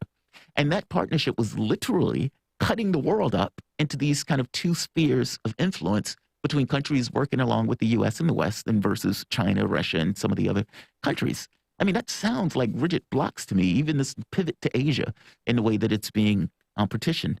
How do you view the speech? I mean, I get sick of the platitudes. And as we were kind of mentioning earlier today, there seems to be almost a celebrity around it, where the reality of it, or even just the honesty of it, just seems not to be there in favor of platitudes. How did you view the speech that took place, or any of the speeches that took place at the UN? Yeah, Jamarl, you took the words right out of my mouth. Platitudes is exactly it. But at the same time, you also got to remember this is, the international platform of the UNGA. It happens every year. So it's not exactly the place where you get into the nitty-gritty and your actual plans of what you intend to do, because at the end of the day, the proof is in the pudding, right? Like, you can see Joe Biden's actions towards China, towards Russia, and the American mainstream media who parrots their talking points of what the actual U.S. plans are for the rest of the world. You can see it very clearly if you look beyond those headlines and beyond these pretty beautiful speeches that they give at any platform outside of the UNGA. I think it's pretty evident that they were platitudes, even though President Biden, believe it or not, if you scrub through the whole speech, not one time did he name China. Not one time did he call out Vladimir Putin by name for whatever beef that he thinks is going on. Not one time were those names or countries uttered. So by nature of not even calling out the actual names, you are speaking in platitudes. That's exactly what the definition of platitudes is, right? So I think if we look at how we are actually interacting with these foreign governments behind closed doors, I think it's pretty evident that what he's saying, even in platitudes, does not match the reality. And that's the lady doth protest too much, methinks, with Biden, with the Cold War. And no, we're not splitting up into rigid blocks. They might not be ideological blocks, but it's pretty clear that the fault lines, so to speak, that these things are falling on, they're clearly are blocks forming. And France is, specifically after last week's deal and the whole back and forth, withdrawing ambassadors from the United States, I will come back to it, a huge move from a country that we would normally take as an ally, which represents them, if I'm reading things right, pushing away from our bloc and drifting over to another one. And I think there is really only one other main one on the global stage right now. And the same thing I think could be said about the first part of his statement there, the Cold War. Well, we've been talking, not just on this show, but American media has been asking these questions. Are we drifting into another Cold War? First it was with Russia. Now it's more with China. But usually when you get a spate of news articles all asking the same question, the answer to that question is almost always very clearly yes, because they're all wondering about it, but they're too scared to definitively say it or too cautious or whatever. And I can see Biden making the same move here. And it is notable that he doesn't actually mention China or Russia by name, maybe because he doesn't want to inflame tensions with them, or maybe because he's afraid that if he says their name, they'll show up like Voldemort or some demon in a mirror. I don't know. Manila, what do you think?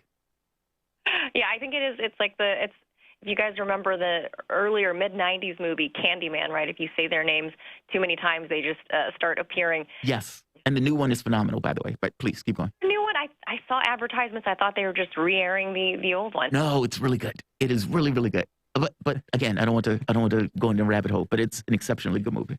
Oh, I got to check that out.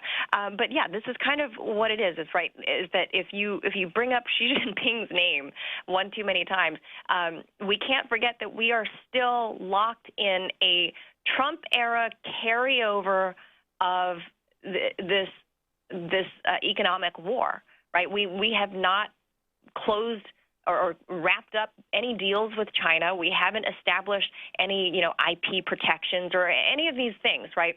So you cannot anger Xi Jinping at this point, because I think if you talk to even the average Joe that isn't within the Beltway, I think the average Joe can even agree that the whole world kind of thinks the 21st century belongs to China, that the 20th century is gone. That was maybe it belonged to the U.S. and allies of the West, but the 21st century looks like it belongs to China. And if you anger that side of the world a little bit too much, where does that leave you in the future, right? So you can't call out Xi Jinping.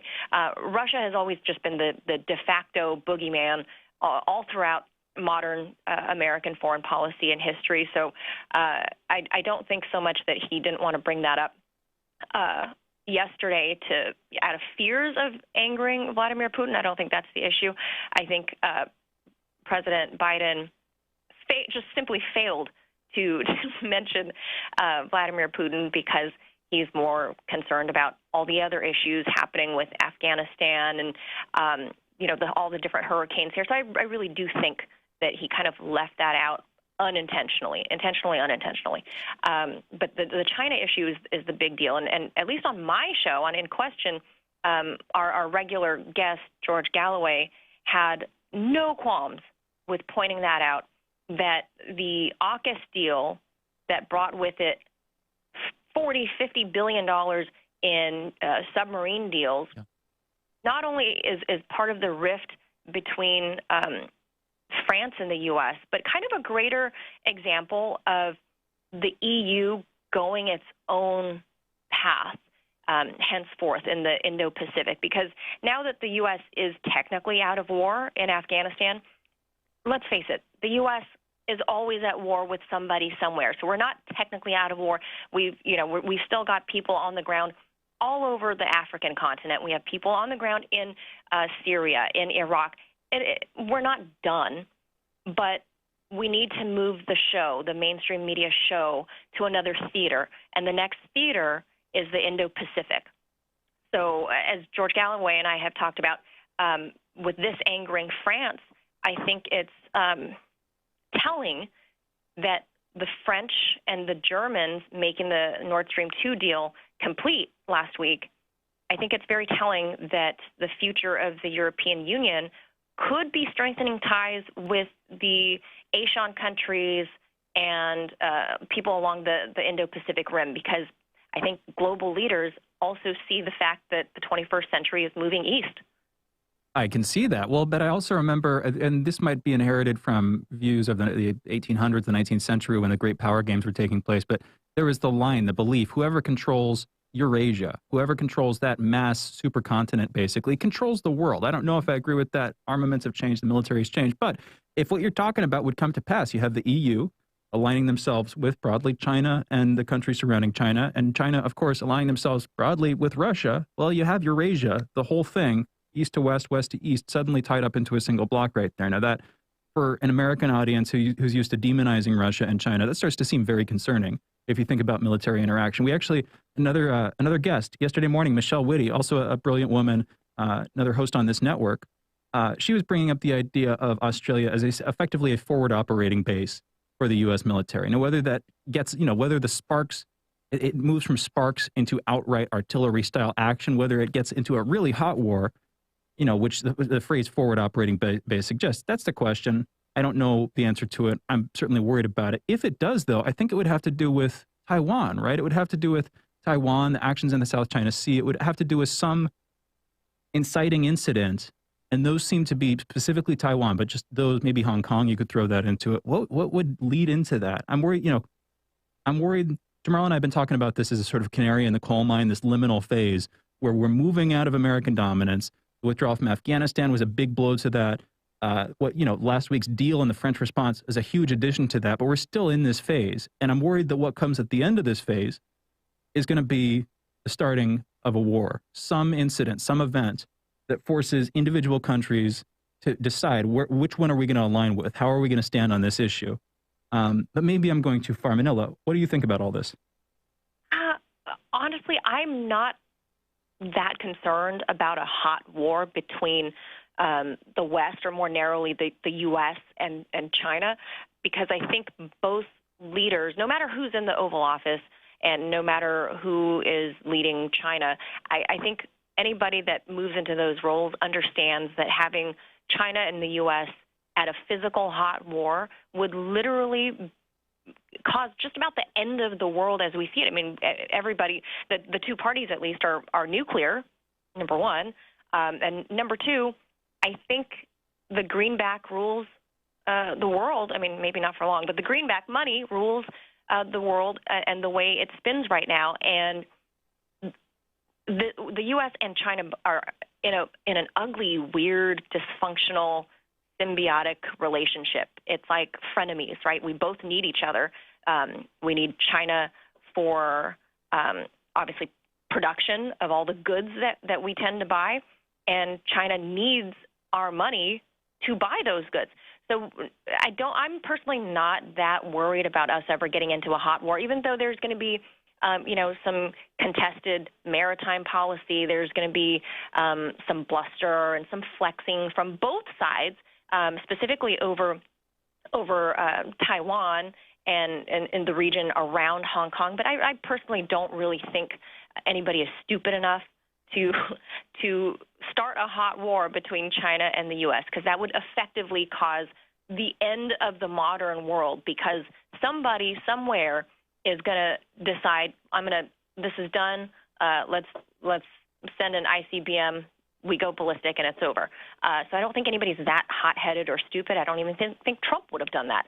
I think everybody effectively is going to flex their muscles, beat their chest, and we're going to see a movement of 20th century Western allies in Europe move over to Asia, because you could see this happening now with the Belt and Road Initiative in China.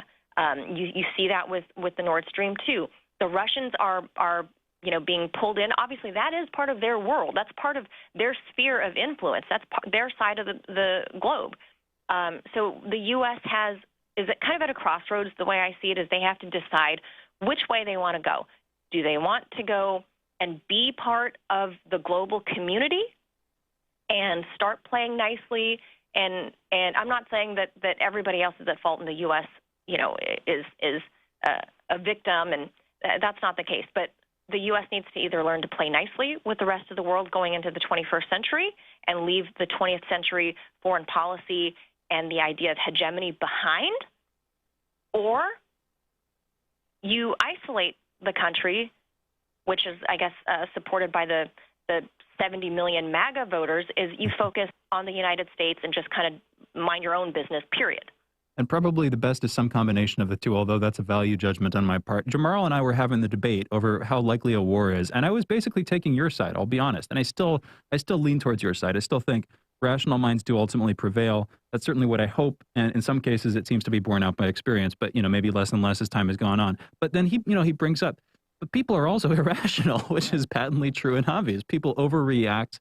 Arguably, there have been many wars that we've stumbled into unintentionally, and I mean we in the broader sense of humanity. Humanity does this kind of stuff to itself. And specifically, when people get more emotional, they get less rational. When there are these sort of bubbles, ivory tower bubbles, at the highest levels of our government, where people fundamentally don't listen to reason proper. They only listen to the reasons given by their peers, that kind of thing. And they work themselves into a way of acting. That's what I'm worried about. And Jamarl, you can make your own case. You kind of won me over a little bit. Well, I mean, look, I agree that all things being equal, rational people don't necessarily want to end up with a war, but not necessarily everybody acts rationally. And at times, what you have is a certain level of brinksmanship where the politics takes over good sense, where you can't necessarily take that step backwards in regards to affairs. I mean, the Cuban Missile Crisis, we were talking about that earlier today. That is a great example where they literally nearly brought the world to the end. And everybody understood what it meant. Everybody understood that when the missiles were flying, pretty much the world was going to be over with. And yet, the politics of it didn't necessarily allow them to pull back in a way that would be sensible and rational up until the point of getting to that level of risk. I mean, even the First World War, it was kind of like that. All of these people were related to one another. And yet, we sleepwalked our way into a war. I guess my biggest concern is a certain brinksmanship where the politics doesn't allow a kind of backstep or backing away or losing a face in the way that we go about our affairs. And whether that might have been true, let's say, during the Kennedy era, it doesn't seem that with the level of hubris that we engage in today, that we would have that level of political acumen to back away, or even potentially the good sense to back away. And I get the feeling that media will basically co-sign it to try to make it look as if entirely the other person's fault and we're fighting this because we have to fight this and everything else. I mean, do you see any potential for that? And I know that's a grim assessment on some level. And I'm hoping that both of you two are right, that the politics wouldn't necessarily work itself in this kind of weird bubble. But can you see something like that takes place? For example, freedom of navigation exercises. Well, I mean, you're basically threatening somebody to do something about the fact that you're in their territory. The expanding NATO. I mean, I would argue that part of the reason that the United States or that Joe Biden wanted to speak with Putin was because the relationship got unpredictable in a way that things were escalating. And if anything would have happened from the standpoint of the Ukraine, the United States would have potentially been dragged into a larger conflict. And I get the feeling that the same thing at this point is true with China. What are your thoughts? I think to a degree, I am with you on that, yes, there's a level of human nature where it is at its core, at its baseline, unpredictable. But I think if you compare things to the JFK era, the Cuban Missile Crisis, whether publicly or not, whether it's constitutional or not, I think there are now societal changes that have come into play, whereas our culture has kind of shifted away from this absolute power of, or almost absolute power of commander-in-chief, right? I mean, that's been evidenced by the recent news about General Milley, right? I think there are people in place now that will not stand idly by if they feel in their core that this, listening to the commander-in-chief say, okay, we're gonna launch these nukes out of the silos in Idaho, right, and we're gonna shoot it over towards China. I think there are people in place now that will actually defy that. I think there are other checks and balances that are not made public, and I think society as a whole has kind of changed from the way it was in the 1950s and 60s, where you will have conscientious objectors that are in these higher roles and that can actually maybe even talk down someone like Donald Trump, right? That was, if you read The Art of the Deal, he boasted about being unpredictable, and that was an asset for him, at least in the business world. And depending on what side of the aisle you fall on, you might think that's an asset when you're commander-in-chief and leader of the free world. But I do think there are a lot of people now in government that are around the power players in Washington that would talk us off a cliff. So I think there are kind of safety measures in place just by in the fact that society has changed. I hope you're right. Yeah. I think you might be. Manila, I think you might be right about that one. I don't know. That's the concern. Another side of this is that you mentioned like the weakening of presidential power. In some ways, it just seems like everything's getting weaker, because I've read articles of people talking about how it's strengthened. But when you look at what that means, it's like presidents signing more executive orders to try to get what they want done by fiat, and then inevitably, when they're standing on shaky ground, they get questioned by the judiciary, and often they get overturned, and it becomes this constant, low of weakening powers, basically. Whereas time has gone on, the president might seem to be doing more in some ways. Again, with Trump and then Biden, well, Trump is doing it a lot more, signing all these executive orders, but it's not like that actually accomplishes all that much. And it's point taken on the Milley thing. What do you think? I want to come back to that for a second, actually, because that was sort of last week's news. Good, good to know and good to bring back up. What do you think about that? What do you think? You just sort of painted that in an almost positive light. Is that how you see it? Another way of looking at this, of course, is, he was defying the president's orders. Trump called that treason pretty quickly. We had another guest, Scott Ritter, who will be coming on later on the show, in fact, saying maybe not treason, but, certainly going beyond his duties, saying he should be court-martialed. That's a negative way to paint it, but I can also see in a positive light, again, if it's not down to one person to push the nuclear button, then hopefully that keeps us out of a nuclear Armageddon. I hear that point completely. What are your thoughts on that generally, Manila? I'm kind of on the fence with that. Like, in a way, I'm no military law expert, but in a way, he was, defying the president, and I think that goes against the usual way business is conducted, at least through the U.S. military. But at the same time, it's like it's kind of a safety net to know that there's somebody that would be some sort of, if not a conscientious objector, at least some sort of objector that would, say, like, raise the flag, call somebody, say something. But I can see both sides of that. I'm kind of on the fence. If anybody that can keep us out of a needless, bloody war and leave it at that, right? If we can find an alternate route, and you are willing to risk being called treasonous and risk getting court-martialed, if you can save lives on two continents, I don't necessarily think that's a bad thing. Yeah, I understand that. That makes sense. I mean, and to be fair, I don't think the issue wasn't so much that he was talking behind the scenes with China. I think the issue became when all of them were kind of looking at each other saying, any order given to the president for some kind of launch against China needs to come through us first. It was that where it was getting a little bit dicey. But I feel you on that. It's like who watches the Watchmen, I think was the terminology to be used. Like, is there ever a backstop to basically horrible decisions that might be made in the executive branch that could get or plunge the world into a larger war? So yeah, Milley, I guess that's basically the way he saw it. Manila, do you have about 10 minutes? I kind of want to talk into the debt ceiling, or 5 minutes before you go. That was one of the topics for today. But basically, we're in this weird situation where the Democratic Party is linking the debt ceiling and the budgeting, but to basically the same bill. Now, this, of course, is greatly problematic because they're basically daring Republicans to, meaning if you're going to pass the debt ceiling or if you're going to keep the government running, you're also going to pass the debt ceiling. Republicans have basically said, we're not doing that. We're not lifting the limit. And despite raising it by like $9 trillion when Donald Trump took office and raising it multiple times during the Trump administration, they've basically told Democrats that you're going to have to do all of this on your own. It seems that they're serious about this, though, meaning Republicans, that they're willing to go either over the cliff for the debt ceiling or, for that matter, shut the government down by not making or creating a budget. What do you think is going to happen here? I think this is actually quite economically dangerous. And I think we're on the precipice in a way that we've never been before. What are your thoughts? I'm going to call the Republican bluff on that because over the past 10 years, Congress has increased the debt ceiling 6 times between 2008 and 2009 alone. That's just in 2 years.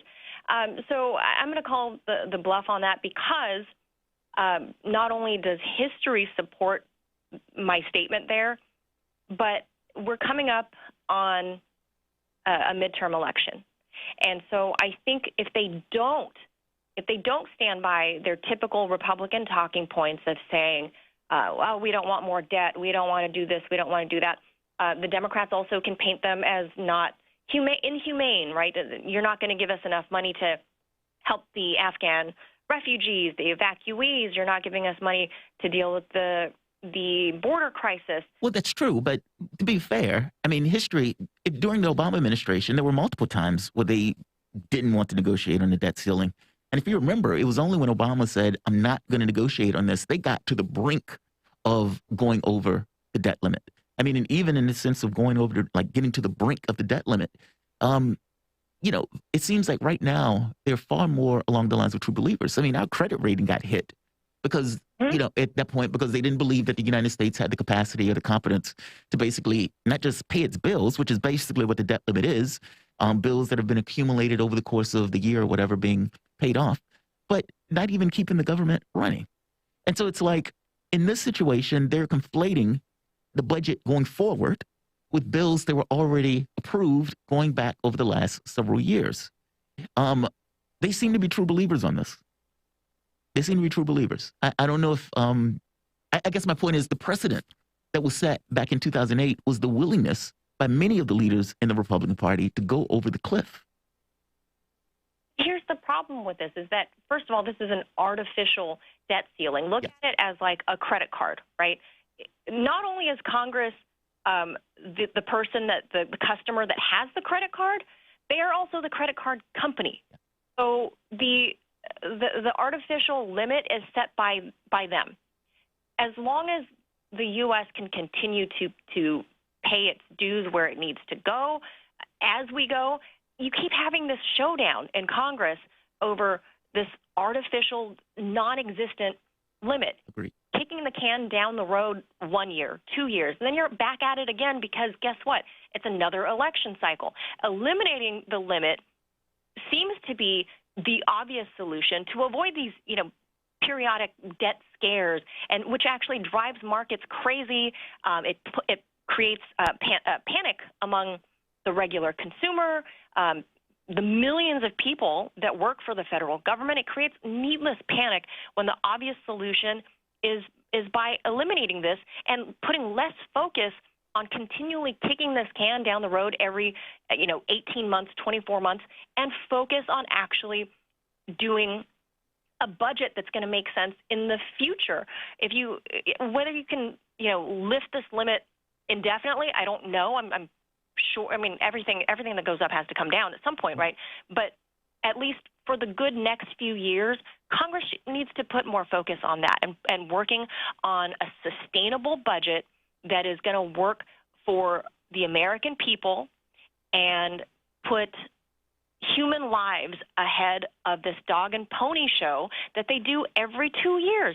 I think people are getting tired of this, but sadly, people have a very short attention span, so they forget that at the 11th hour, whether Republicans like to or not, there's always something that's agreed to. There are deals made behind closed doors, and it just proves my point that every 18 months, every 24 months, we have this fake showdown, and it makes no sense rather than actually getting together and crafting a sustainable budget so the country can move forward more effectively. We agree in some parts and disagree in others, but Manila, we're over time. You got a very busy morning, and I want to make sure you have enough time to prep for your show coming up. Manila, thank you so much for joining us.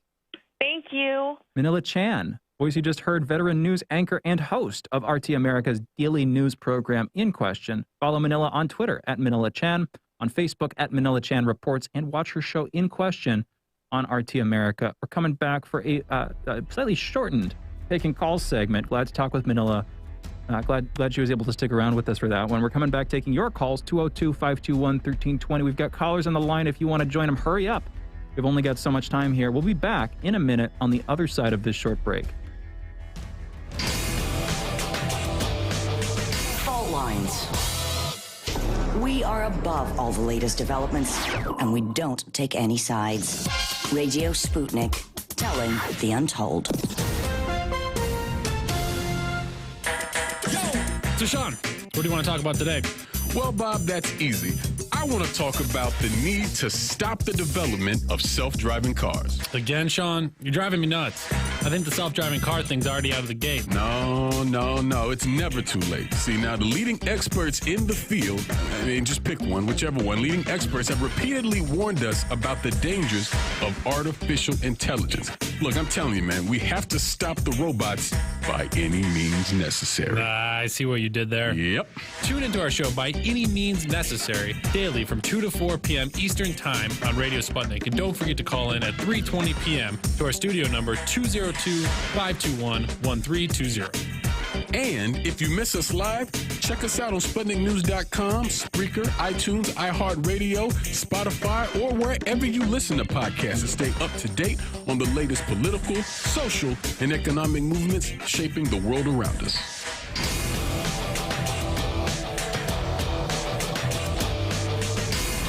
Fault lines.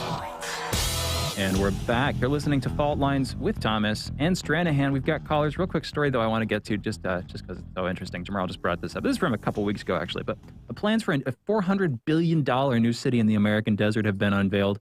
On the one hand, cool. I like the idea. You're starting something up new. 5 million people they're planning should be able to live in this thing. $400 billion is a lot of money. But then you look at the guy who's pushing it, the guy who's trying to get funding, already a billionaire, of course, Mark Lohr, American investor, businessman, entrepreneur, NBA owner, also from 2016 to 2021, the president and CEO of Walmart U.S. e-commerce. That's like, I don't know, man. Walmart City doesn't. I don't mean to be too hard on Walmart, although maybe I do. It just doesn't sound that great, though. Let's go to Tarif. Unless, Jamarl, you want to come on to that real quick? No, go for it. Let's go to Tarif from New Orleans, calling in, talking about President of Iran's statements on Afghanistan and Biden's speech at the UN General Assembly. Tarif, what's on your mind? Thanks for taking my call. First, I'd like to say free Julian Assange, free Deng Zunger, and hands off Haiti. Now, the Joe Biden speech where everybody heard, please keep that in mind and how he came to that to make that speech. The president from yesterday from Iran came out saying that U.S. has lost his power in the Eurasia, in the Middle East, the hegemony, right? And I thought about what he said, and I'm surprised I didn't think about this in the beginning of the year, what happened January 6th. When that happened January 6th, to us, it was just infighting between us. But when the rest of the world in general, intelligence people around the world saw it, they saw it as a fracture into the government. Not only through society, but through the military, law enforcement, intelligence, and higher up, which means when you go into war, you go into something, you got to go in a unit. And that is two groups. And then we got kicked out of Afghanistan, right? The people rose up and kicked us out of there. It wasn't just the Taliban. They had other intelligence services involved, too. And now you got this housing bubble class that's going to take place in China, dealing with the real estate, which China is basically going to probably let Evergrande fail, because China do have a Glass-Steagall to protect the other parts of society. They might just save the people that invested in them, and that's it. Nobody else. But the U.S. and Britain and the other investors in BlackRock, they're going to suffer big time dealing with that speculation bubble over there. So now the U.S. is facing a lot that's going on now.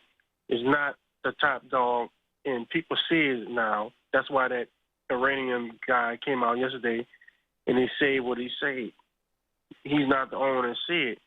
So over time, you're going to see more and more countries, basically rise up against the U.S. and Britain, whoever else. And they're going to form alliances with each other, and they're going to start, doing certain things that the U.S. won't like. And you're going to see half the world going to be sanctioned by the U.S., but it won't matter anymore, because the U.S., how the way we played our cards wasn't right. It wasn't right to the world. Now, the world in the future might not be right with us anymore. The best thing is like invest in ourselves and build up our infrastructure and keep on moving forward. Oh, and also, one more thing. They had a report came out, an article came out, June and July. Iran had struck back in Iraq against some officers that took parts in General Soleimani killing.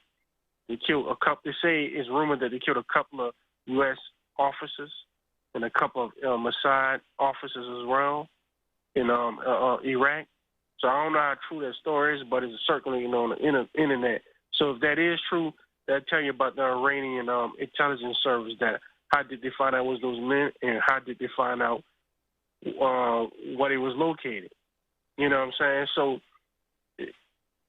U.S., we got to get our act together, man. And the Taiwan thing, dealing with Taiwan, I don't know. China got the upper hands in that area. I think we should just focus on ourselves and build up our nation and move forward.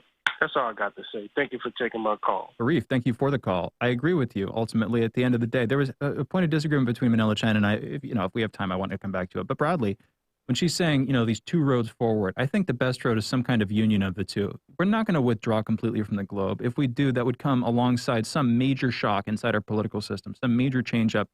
It's a kind of singularity past which I don't know what the heck is going to happen. But if we're going to do something and it's going to be relatively reasonable, gradual, not a big shock, it's going to be gradually drawing back.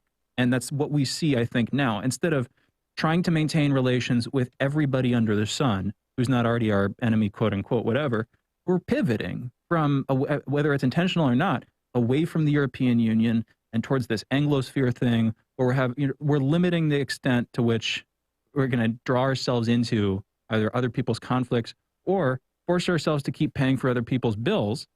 And, another side of this that we should come back to in the next hour, by the way, Jamarl, is NATO. We actually haven't been having this conversation. Okay, so what is NATO going to be if we're all breaking apart right now, which seems to be happening? If Ursula von der Leyen saying that the EU should be able to act independently militarily without needing the approval of the United States, well, that's a threat to NATO. If France is withdrawing its ambassadors, one of the largest countries in the EU and arguably the largest military in the EU, if they're withdrawing their ambassadors from the U.S., what's that going to do to NATO? All these questions.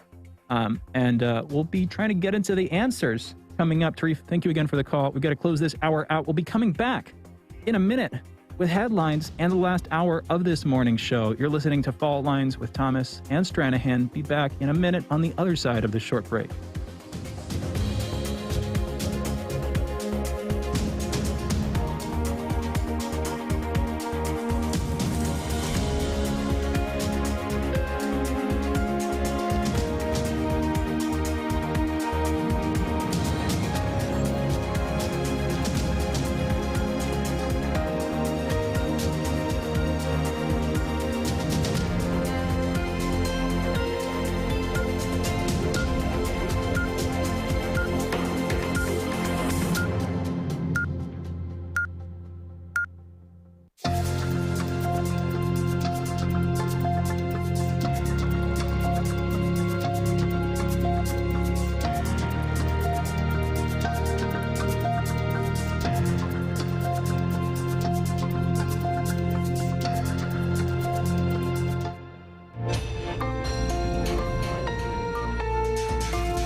listening to Radio Sputnik. Telling the untold.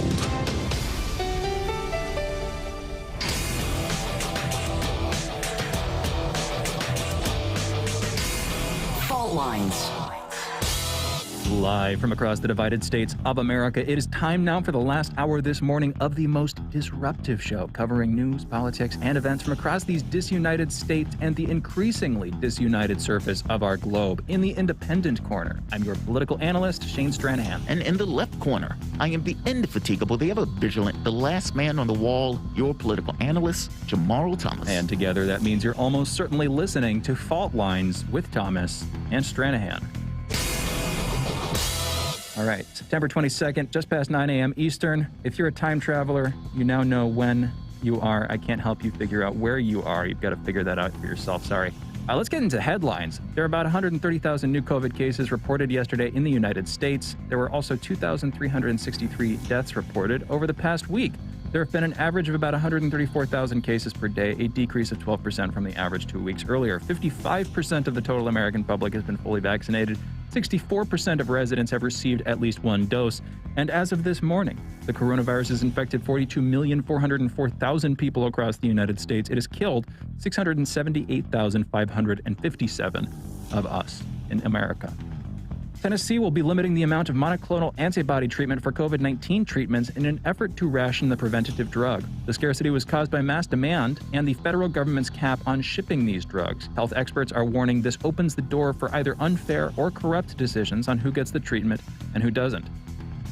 Meanwhile, Germany is trying something new to incentivize getting the vaccine. In the case of coronavirus exposure or other measures forcing workers to quarantine, the government is working on rules that will prevent pay to these individuals. If you are vaccinated and forced to test or remain home for risk of exposure, you will receive full paid time off even if you have used all of them. All your PTO, basically. Mm-hmm.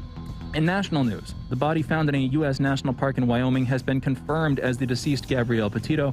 The coroner has officially determined the cause of death is a homicide. The exact cause requires further research. Her fiancé, Brian Laundrie, is still missing, and the search to find him resumed yesterday. Donald Trump, meanwhile, filed a $100 million lawsuit against his niece, Mary Trump, and the New York Times. He's claiming they conspired together to obtain his tax returns for the Times Pulitzer-winning story. The former president called the actions an insidious plot, quote-unquote, and an extensive crusade, quote-unquote. I'll be honest. Sometimes he does have a way with words. Those are good phrases. Extensive crusade. I'm actually not hitting it. I like people who use words in good ways. Knowing and fearing that they would be deported if they remained on U.S. territory, hundreds to thousands of Haitian migrants crossed the Rio Grande River into Mexican territory to avoid going home. In international news, the first day of the UN General Assembly took place yesterday. Speakers yesterday included American President Joe Biden, UN Secretary General Antonio Guterres, and Chinese Secretary General Xi Jinping. Biden stressed American leadership, while Guterres stressed the size and extent of ongoing global crises. Chinese Secretary General Xi Jinping, meanwhile, pledged to not build any new coal-powered plants abroad as part of a larger plan to combat global warming, a move that received praise from climate change activists. The Taliban have requested to speak in front of the United Nations General Assembly this week in New York City. They nominated their spokesperson, Suhail Shaheen, as Afghanistan's UN ambassador. The other countries will rule on this request, but general thoughts are that they will not allow this to happen in their current session, but will consider for the future. Also in the city, a group of gunmen opened fire on a government car carrying a senior aide to Ukrainian President Volodymyr Zelensky. That's in an assassination attempt. The motive is a response to his crackdowns on oligarchs, apparently. And in Earth and Science news, a set of small earthquakes in the Canary Islands broke open a volcanic vent on the island of La Palma. They released lava flows up to 20 feet tall, which headed downhill toward the coast and more populated regions. The earthquake that caused the volcanic vent opening also led authorities to warn of more potential lava flows coming. Also, the release of toxic gases, the emission of volcanic ash, the causing of acid rain, potentially also causing more earthquakes. So far, the eruption has destroyed around 200 houses, about 190, and caused the evacuation of more than 6,000 people from the island. And Southeast Australia was the site of the largest earthquake since the 1800s. Big one there. with that, those are our headlines. You're listening to Fault Lines with Thomas and Stranahan. Yes. I wanted to come back to this because I was confusing, as I sometimes am. Vladimir Zelensky. Yeah. Remember last hour I was like, I'm kind of fond of that guy for some reason, and I just left it there. Yeah. I want to come back to that briefly. The thing with Vladimir Zelensky, okay, current Ukrainian president, taken over from Petro Poroshenko, and Petro Poroshenko, of course, took over during this whole coup thing that happened back in 2013, 2014, the Euromaidan. Mm-hmm. Opinions vary on exactly what happened during the Euromaidan, but broadly, my take up other people, some other people on the station, is it was a Western-backed coup. It was designed to sort of, tear Ukraine away from Russia at a pivotal time when the leader, Yanukovych, I believe his name was, I sometimes forget the specifics, but leader, I believe his name was Yanukovych, was deciding, which way do I go? Do I side with the U.S.? Do I side with Russia and, the U.S. and EU? Or do I side with Russia? He was open to it, and a coup happened. Anyway, that's the take. Then Petro Poroshenko came in, then Vladimir Zelensky. Now, one interesting thing to know, in fact, I would argue the interesting thing to know about Vladimir Zelensky is that he had literally been the star of a TV show called Will of the People, is the translation, where he ran as like a school teacher who became president overnight. So it's just, oh wow, everything aside, irony, the meta, the irony, like going outside. So you start a TV show about becoming president, you create a political party, based on that TV show, and then you become president. That is wild. It is wild, and it's almost too clever, which almost makes me suspicious of something, but it's also cool. And, I don't know, cool is, these are all very like superficial ways of viewing it, but sometimes those are the ways that strike our heart. That's why I feel this weird fondness. It's like, interesting thing you're doing there in the universe, guy, Interesting thing you're doing in the universe. Hopefully that explains it. Also, he was more open to collaboration with, basically trying to bring the country back together, or reunification, right?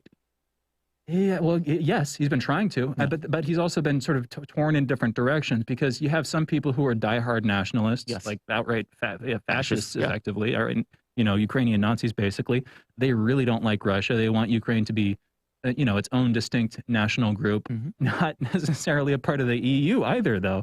They're looking for true independence, which Ukraine is definitely not strong enough, definitely doesn't have. It's like the weakest currency, weakest economy in Europe, last I checked, in the EU at least. Yeah. And, that's along with some other fairly damaged countries in the region. And keep in mind, this goes back to the Joe Biden thing, what he was basically saying, I think he was threatening the country with $1 billion loan and everything else. I mean, part of the reason he was even able to do that was because of how weak the country was at that point. It was basically a fledgling country that was solely dependent upon help from outside in order to even keep itself afloat. Yeah, Biden bragging about holding back the IMF loan. He's bragging about how he's browbeating Ukraine into doing what the U.S. wants. There's a clip we played on the show before, worth pulling up whenever we go into this issue in greater depth, where he's literally bragging about, he's telling the story, I held it back.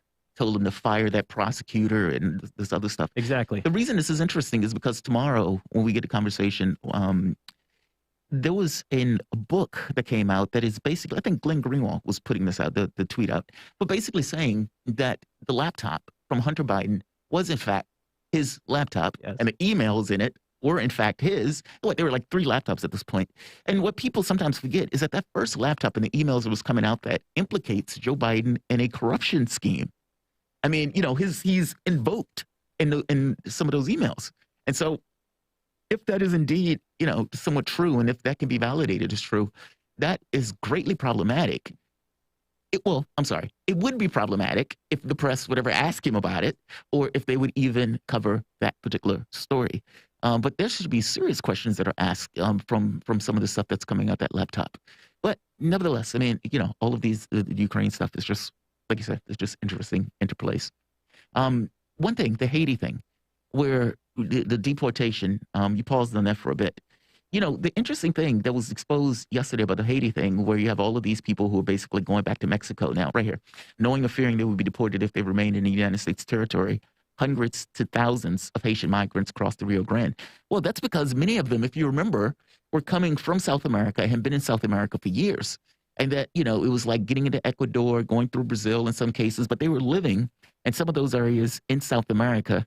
And so being deported back to Haiti, well, if they hadn't been in Haiti for years, they may not necessarily have any tether to Haiti, meaning you're deporting them back to somewhere where they might not have had a life or this kind of connection to at this point for several years.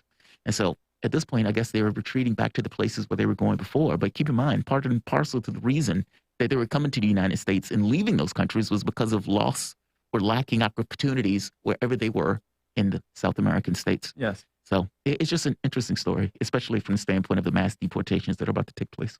It is, yes.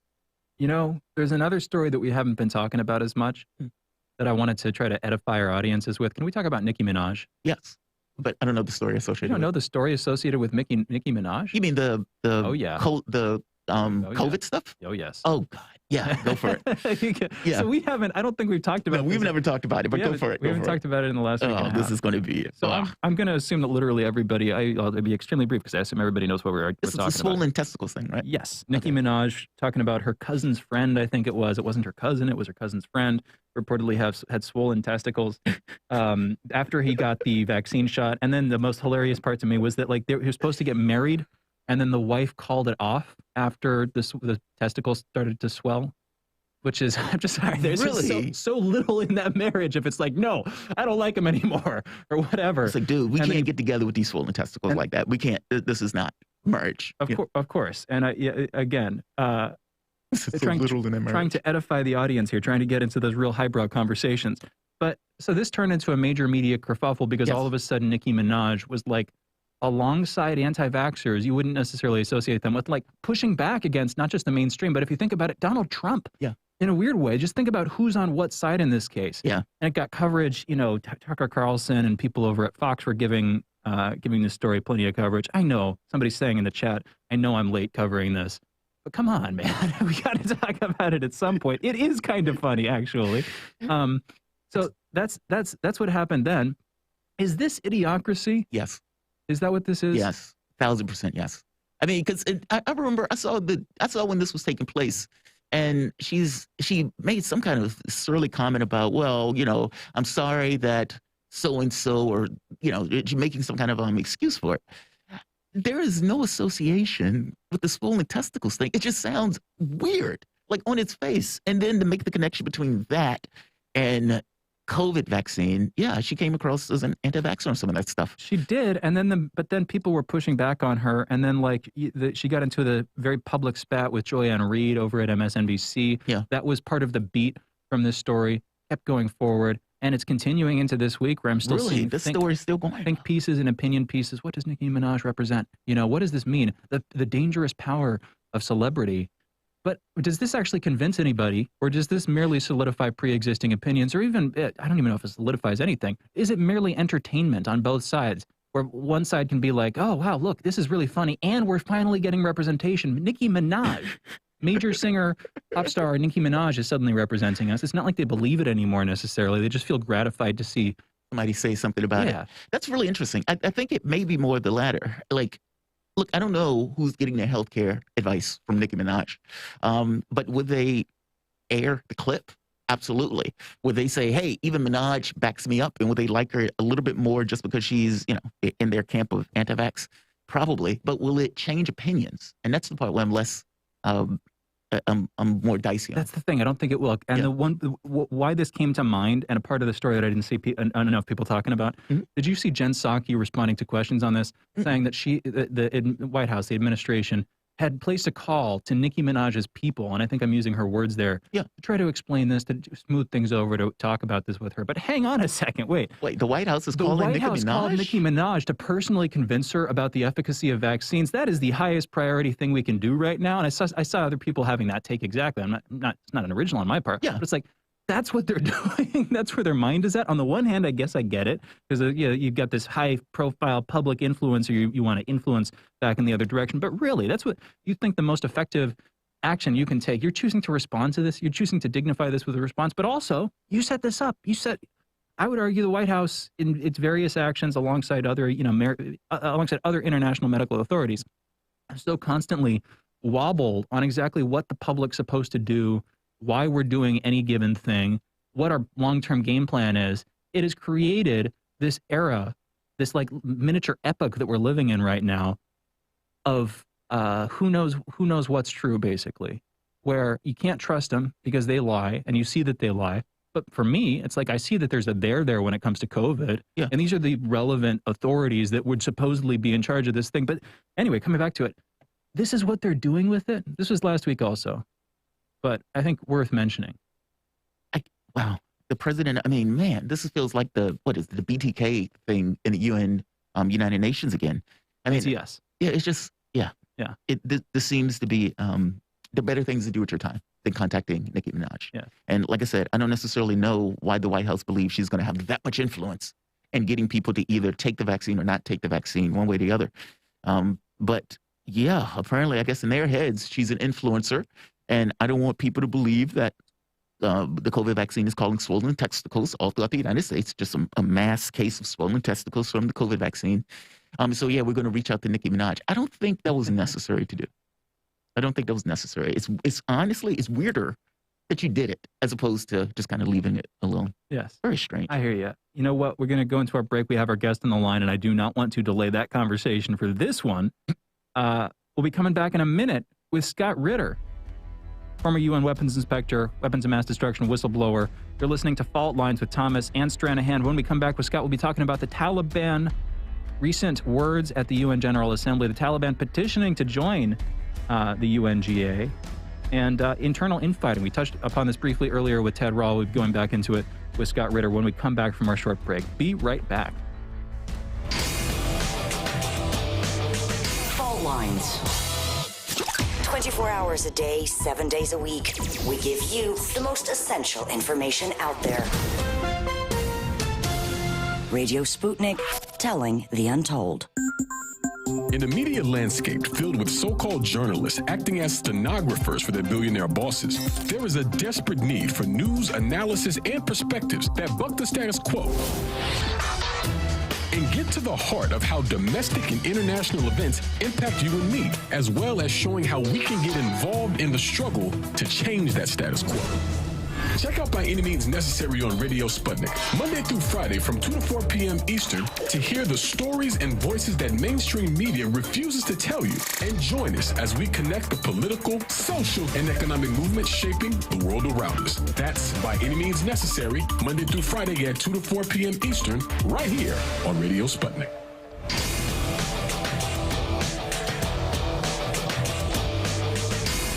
Fault Lines.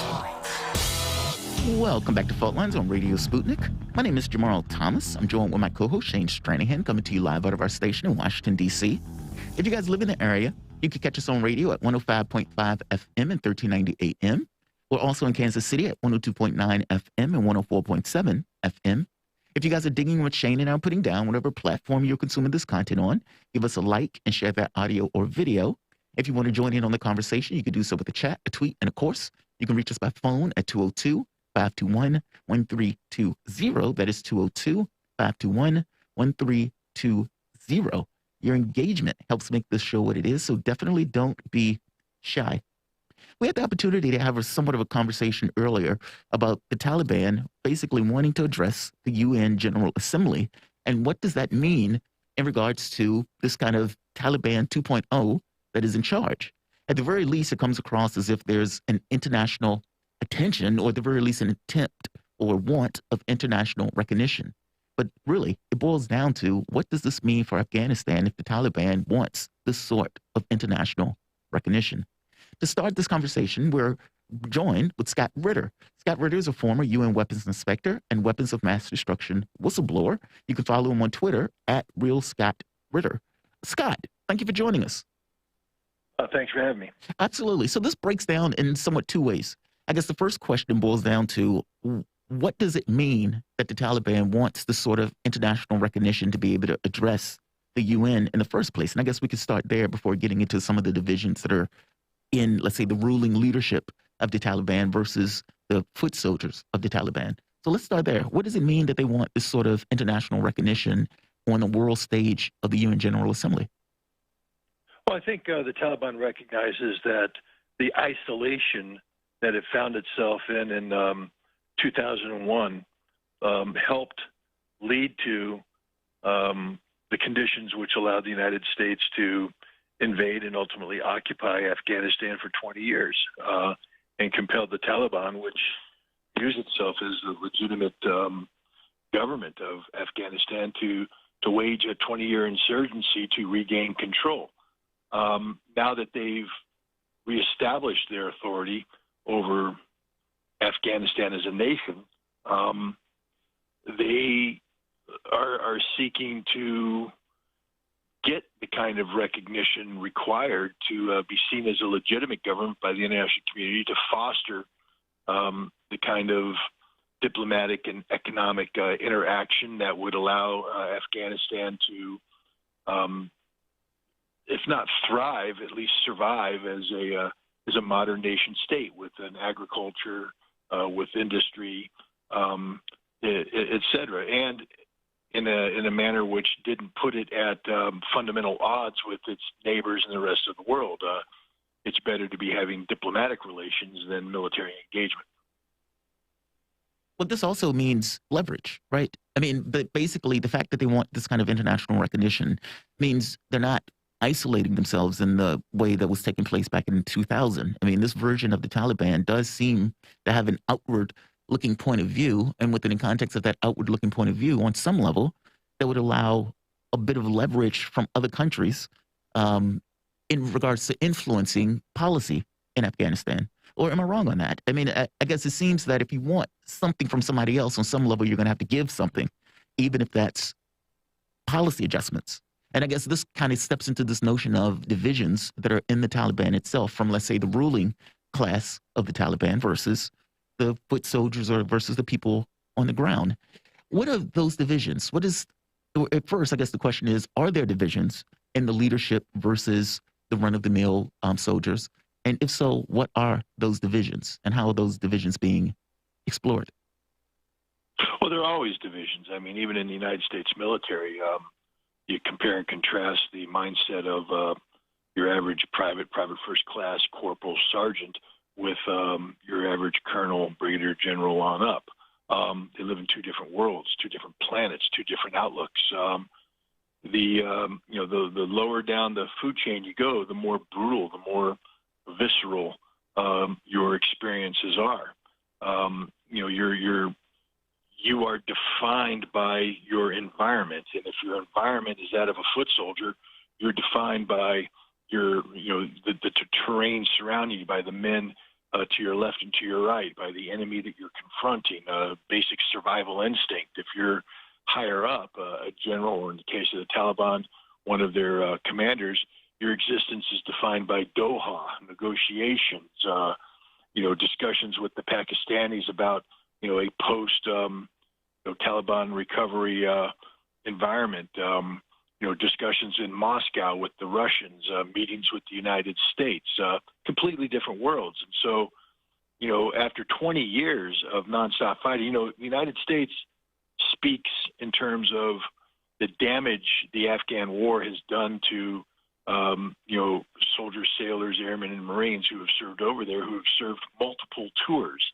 That means in the course of, say, 5 years, they may have deployed, 3 or 4 times.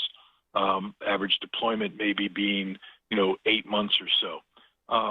Your average Taliban fighter is either dead or has spent 20 years in the field, nonstop.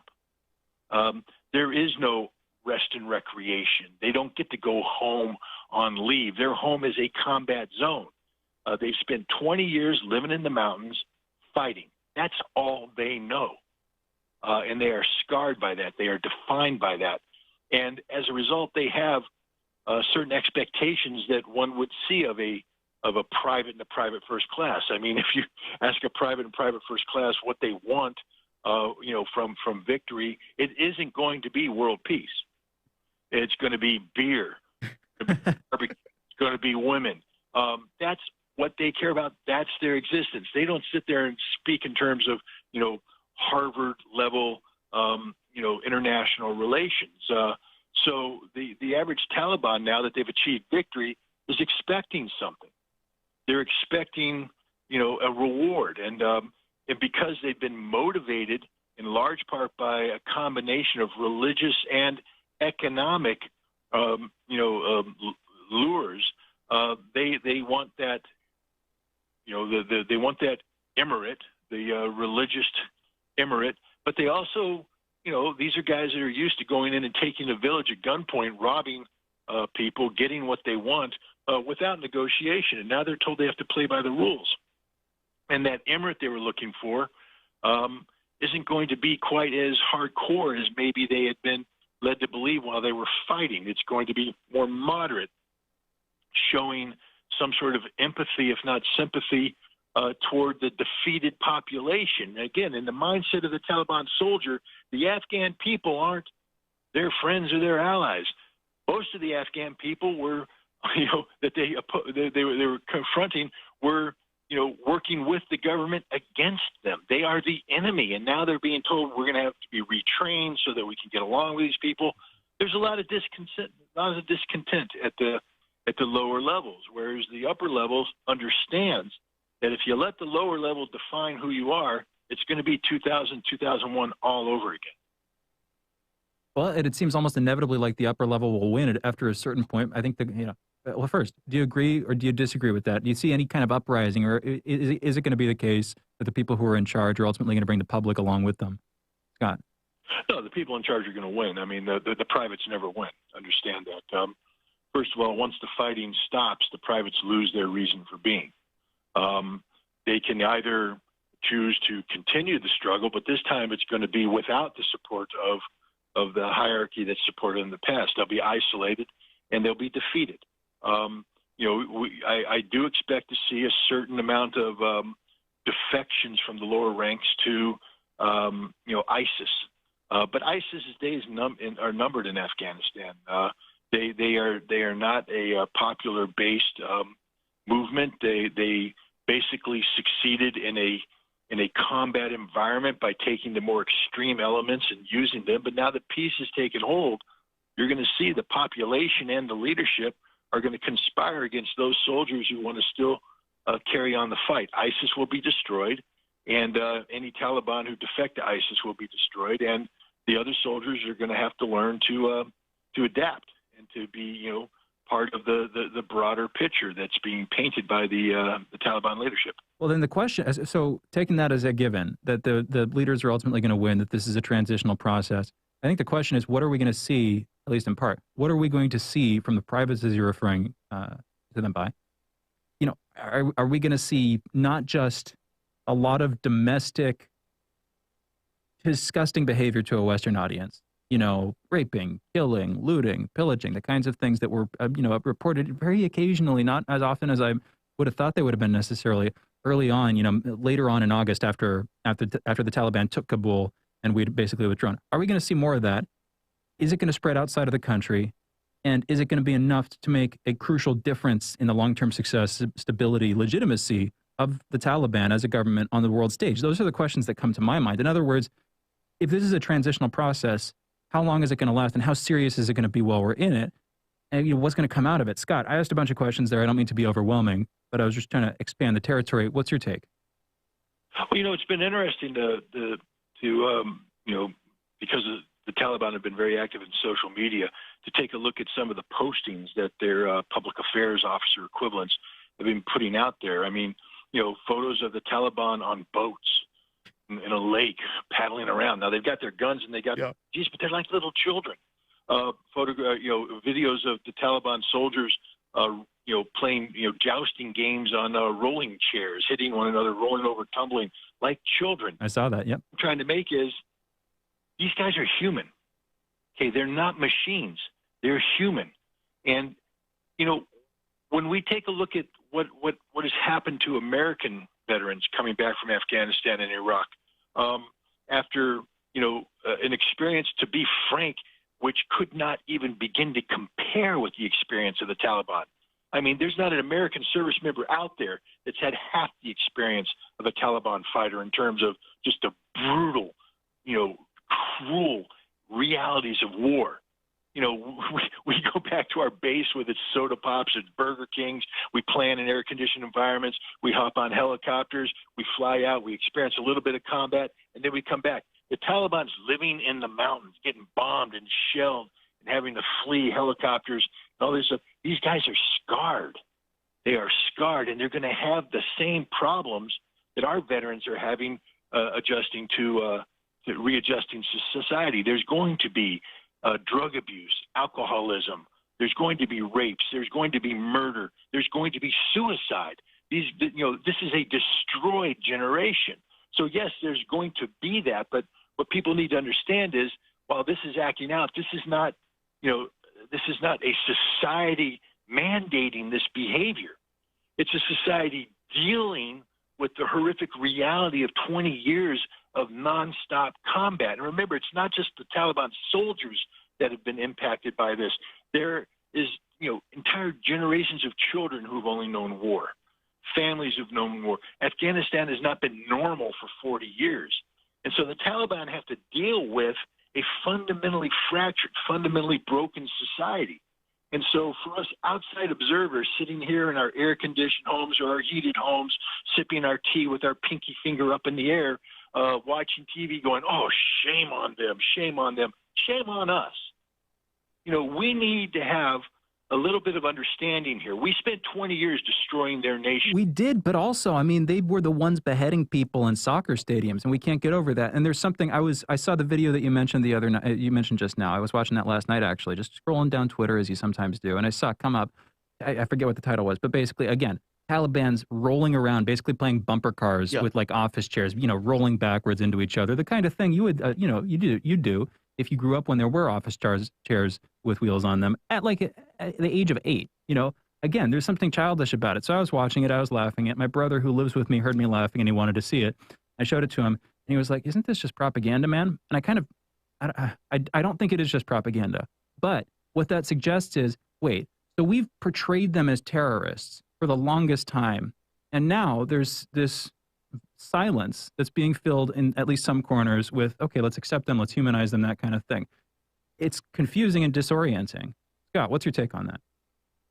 First of all, the Taliban have never been terrorists. I just reject that term from day one. I'm not saying that they are the embodiment of perfection. Of course not. We've all seen what you spoke of, their horrific treatment of women, the beheadings, the executions, etc. But, with all due respect, we are best friends with Saudi Arabia, who carries out this behavior on a scale that the Taliban never even approached. Totally.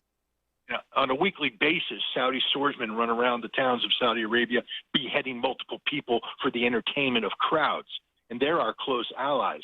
The Taliban are freedom fighters. They were invaded by a foreign power, and they resisted a foreign power. They used the tactics that one would expect.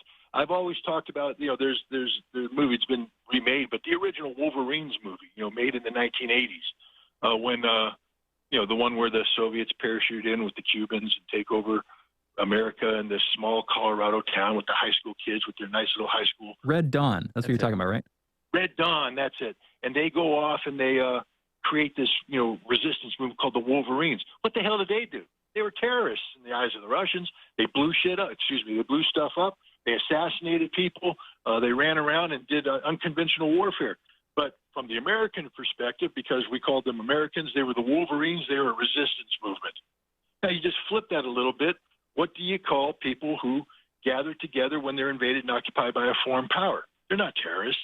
They're freedom fighters. And the Taliban have always been freedom fighters in the eyes of the Afghan people who supported them. And we have to acknowledge that the majority of the Afghan people support them. They won. Yeah. So, I reject the concept of them being terrorists. That just grossly oversimplifies the problem, and it's incorrect. These are people who belong. They're Afghans fighting for Afghanistan, fighting for a value system that the majority of Afghans embrace.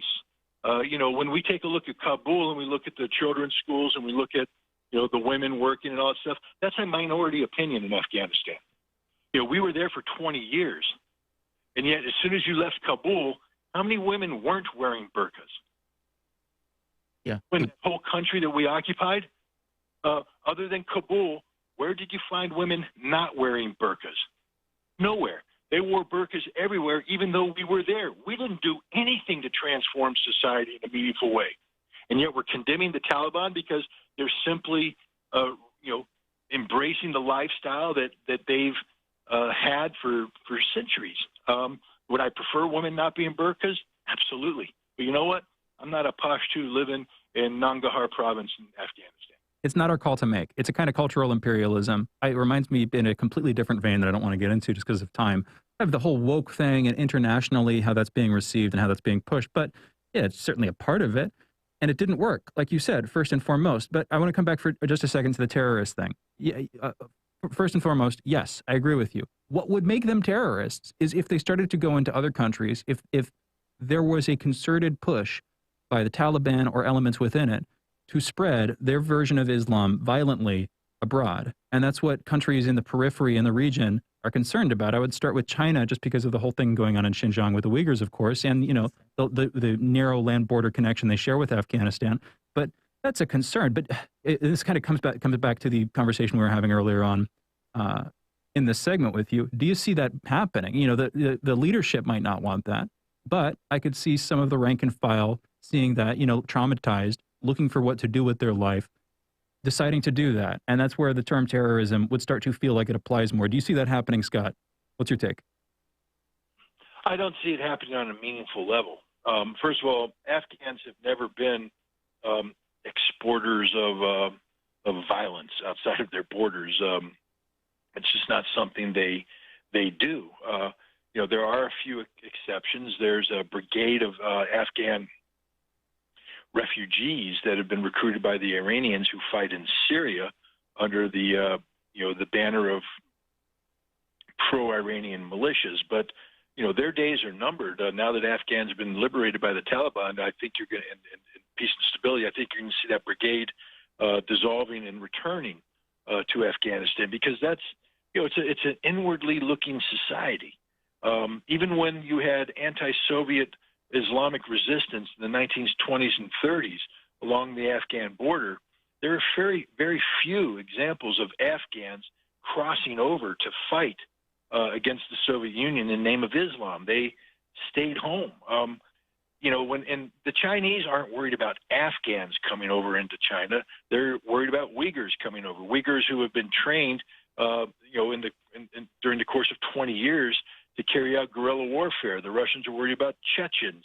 The Tajiks are worried about Tajiks not from Afghanistan, but Tajiks from, you know, Garm in the Fergana Valley. The same thing with the Uzbeks. They're not worried about Uzbeks who are native to Afghanistan. They're worried about the Uzbeks who have come down from Samarkand and Tashkent to receive training and now go back. So if there's any exportation of terrorism out of Afghanistan, it will be primarily in the form of foreigners returning to their homes now that the war is over, as opposed to the Afghans, sending out their own people. Basically getting training over the course of the 20 years of war and then using that training in order to export, let's say, a brand of, terrorism, for lack of a better word, into various other countries. But that's not necessarily Taliban proper. That's more so experience from the war itself. I'm curious, what if, go ahead. I'm sorry, please. I'm just saying it's not Taliban policy either, unlike, for instance, the policy of Turkey, a NATO ally, which has actively recruited Uyghurs, brought them into Syria, trained them up with an understanding that once the fighting is done in Syria, these Uyghurs will have the opportunity to return home to China and carry on the war. Now, that's a NATO ally carrying out that policy. The Taliban doesn't have that kind of policy. Very interesting. I mean, speaking of, if the Taliban fighters want beer at the end of it, and I know it's more than beer, but what would the leadership want in this situation? I mean, at the end of the day, if they're asking for international attention, what does it mean? And what I mean by that is, you have these cultural divisions between, like you said, the fighters and the people who are basically on the ground with a visceral experience. But from the standpoint of the leadership, well, they're going to have to run, for the first time, a country. And on some level, a modern country, where they're not going to be able to entirely look inward in regards to getting everything done. I mean, whether it's the currency, whether it's at some level of an economy, what are they trying to get out of this situation now in order to persist this country as, let's say, a unified entity? Well, to be honest, I don't think they know exactly what they want because they've never experienced this before. I mean, it's like asking somebody who's thrown into Disney World on day one without having any clue what Disney World is, saying, what do you expect to get out of this? I don't know, man. I'm just standing here looking at it. It's pretty awesome. The Taliban right now are looking at a situation that they've never experienced before. They're in total control of the country. Even when the Taliban, was in control of Kabul in 2000, 2001, they weren't in total control of the country. There was an active civil war being waged with the Northern Alliance, who occupied much of the northern parts of Afghanistan. And even in the southern parts, you had resistance movements. This is the first time that Afghanistan is under control of the Taliban, and the Taliban have learned from their previous mistakes. They are working with the Hazara minorities, with the Tajik minorities, with Pashtun tribes that weren't normally aligned with the Taliban, with the Uzbeks, with the Turkmen, and others to come up with a unified concept of what Afghanistan is. And what they know is that Afghanistan is going to have to be able to continue to trade with its neighbors. Much of the Afghan economy is dependent upon that. And they know that for the Afghan economy to grow, they're going to need foreign investment. And foreign investment is not going to come to a nation that's ruled medieval style, meaning you can't expect a bevy of Russian and Chinese businessmen to come to Kabul, be walking the streets, only to suddenly find in the soccer stadium women being shot. So the Taliban know that they have to change the way they're perceived by the world, which requires them to have meaningful change internally. They're going to have to learn how to govern properly. They're no longer shadow governments that they had during the 20 years of resistance. They are now in charge. That means that you can't simply say no, point the gun at somebody and say, do what I say or else I'll shoot you. It means you have to sit down and listen. You have to compromise. The Taliban are going to have to learn the art of the compromise. This is a huge, steep learning curve that would be challenging for any nation. That's going to be doubly challenging for the Taliban, who have this notion of Islamic Republic. Their government is going to mirror that of Iran. We already see that they have their head religious leader establishing himself in Kandahar, while the government gets established in Kabul. And we've also seen that various ministers periodically travel down to Kandahar for consultations with this supreme leader, with the religious leader. This is very similar to what exists in Iran, where you have, the supreme leader Ali Khamenei, sitting, and then you have the president and his government conferring with the supreme leader to make sure that their policies conform with the vision of Islam. So a lot of this depends on how the supreme leader in Afghanistan feels things should go forward. And he has said publicly that he believes that there's a need for moderation. It isn't going to happen overnight. There's a lot of obstacles to overcome. But I think that's the direction the Taliban's trying to head. Well, and here's what I want to come to. Will it not just work, but what will practically happen here? Because we earlier had a sort of similar version of this conversation with our guest, Ted Rall. We're like, okay, worst case scenario, I put it in these terms, but worst case scenario is they don't modernize. They continue to be a sort of black sheep of the region, and the people of Afghanistan suffer as they don't westernize. They just basically stay in this position where they're not being granted aid, widespread problems of poverty. We didn't get into this, but I'm sort of extrapolating it out a bit. Best case scenario is they do modernize, they do westernize, if not culturally, at least partly culturally, and certainly economically. They build up industry, whatever that looks like. They get investments from outsiders, China building up the mines, investing in that, deciding that that's worth it for them, that they're willing to pay those prices, that kind of thing. That would be the best case scenario. But what's realistic here? What do you think is actually practically going to happen? If it's somewhere in between those two extremes, and maybe those aren't the right frames on the ends of the spectrum, maybe there are things that are worse or better that could happen. But still, if it's somewhere in between, what do you think is practically going to happen here, Scott? Well, if left to their own devices, I believe the Taliban will succeed. They want to. There's a need for it. And the Afghan population also, I believe, wants them to succeed. And so I see, the various planets aligning for a Taliban success. But to be honest, it's not in the hands of the Taliban.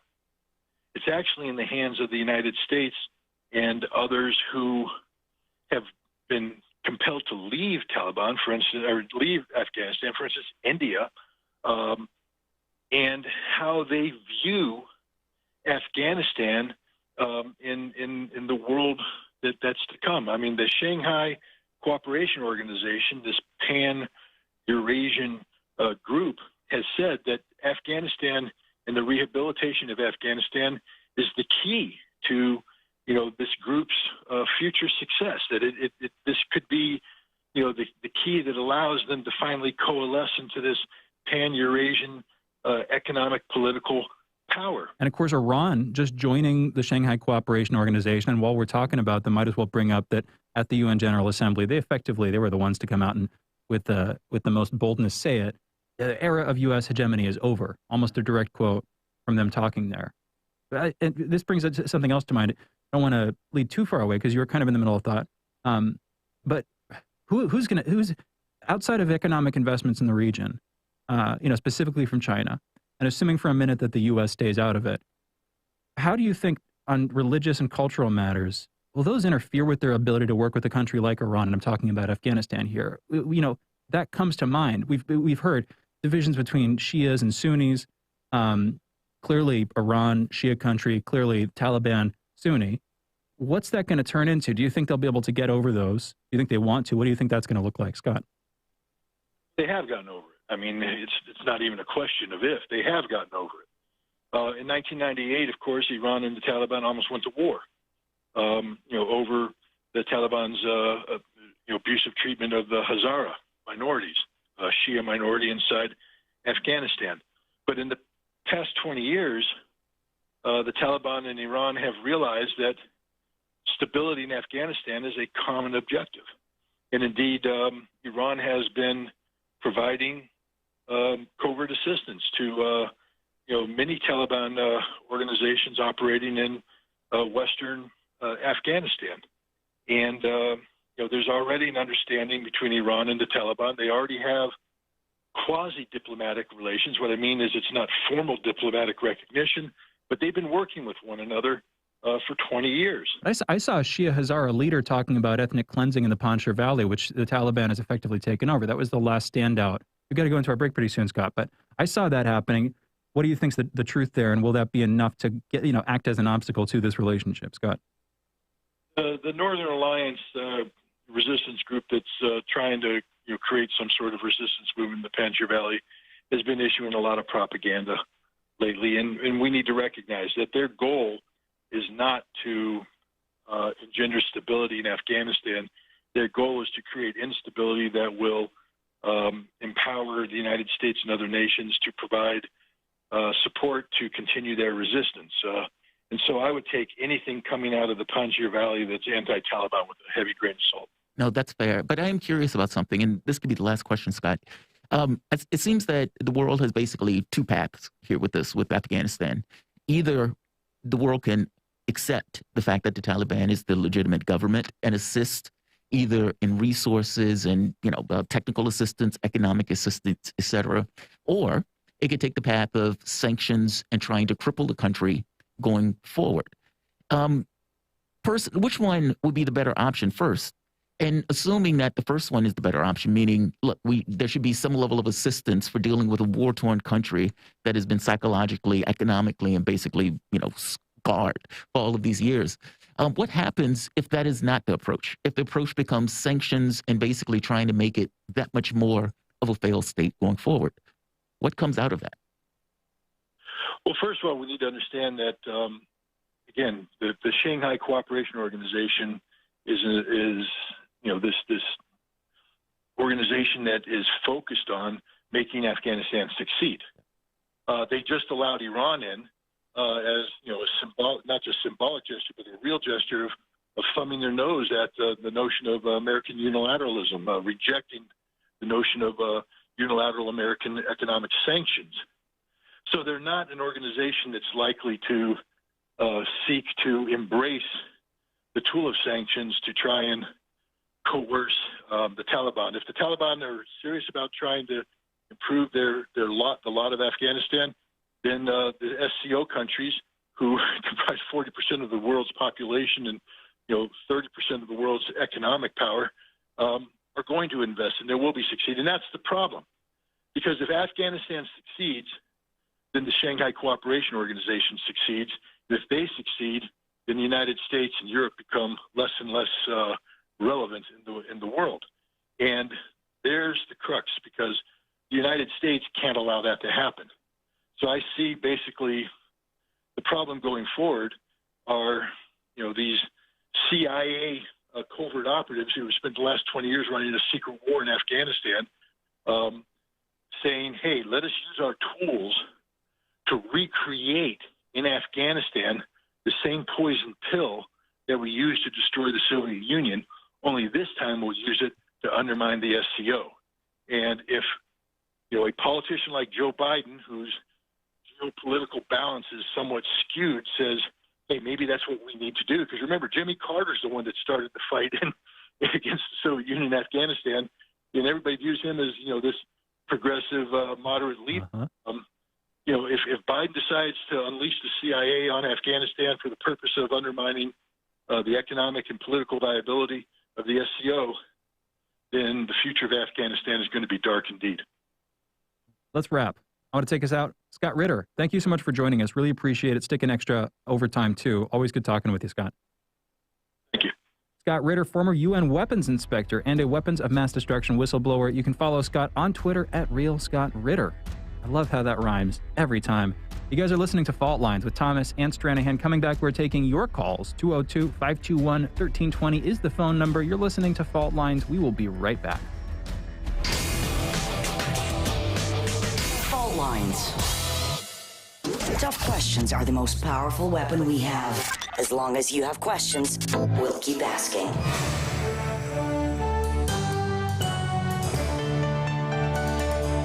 Radio Sputnik.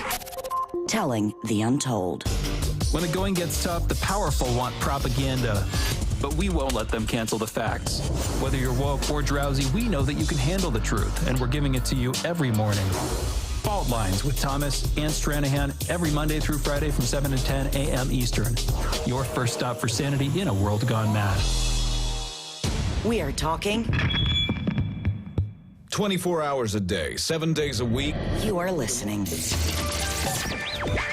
We give you the most essential out of the endless information space. Radio Sputnik. Telling the untold.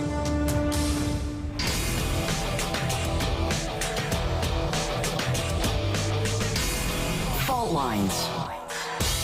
And we're back. You're listening to Fault Lines with Thomas and Stranahan. 202-521-1320 is the phone number. We've got about 7 minutes for calls here, and we already have some folks on the line, but we got room for more. If you want to join, you should. 202-521-1320 is again the phone number. Let's go to Brave from Atlanta, talking about the monoclonal antibodies topic. We were Jamarl and I were kind of going back and forth on a little bit earlier. It has to do with the state of Tennessee. We can get into it, but also the video that you sent us. And Brave, well, first of all, how are you doing this morning, Brave?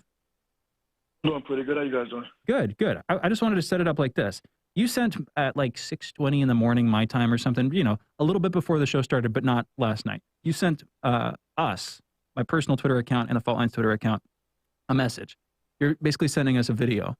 And it was a Project Veritas video. We can get into it. But for me, possibly the most interesting thing is I was not able to view the link.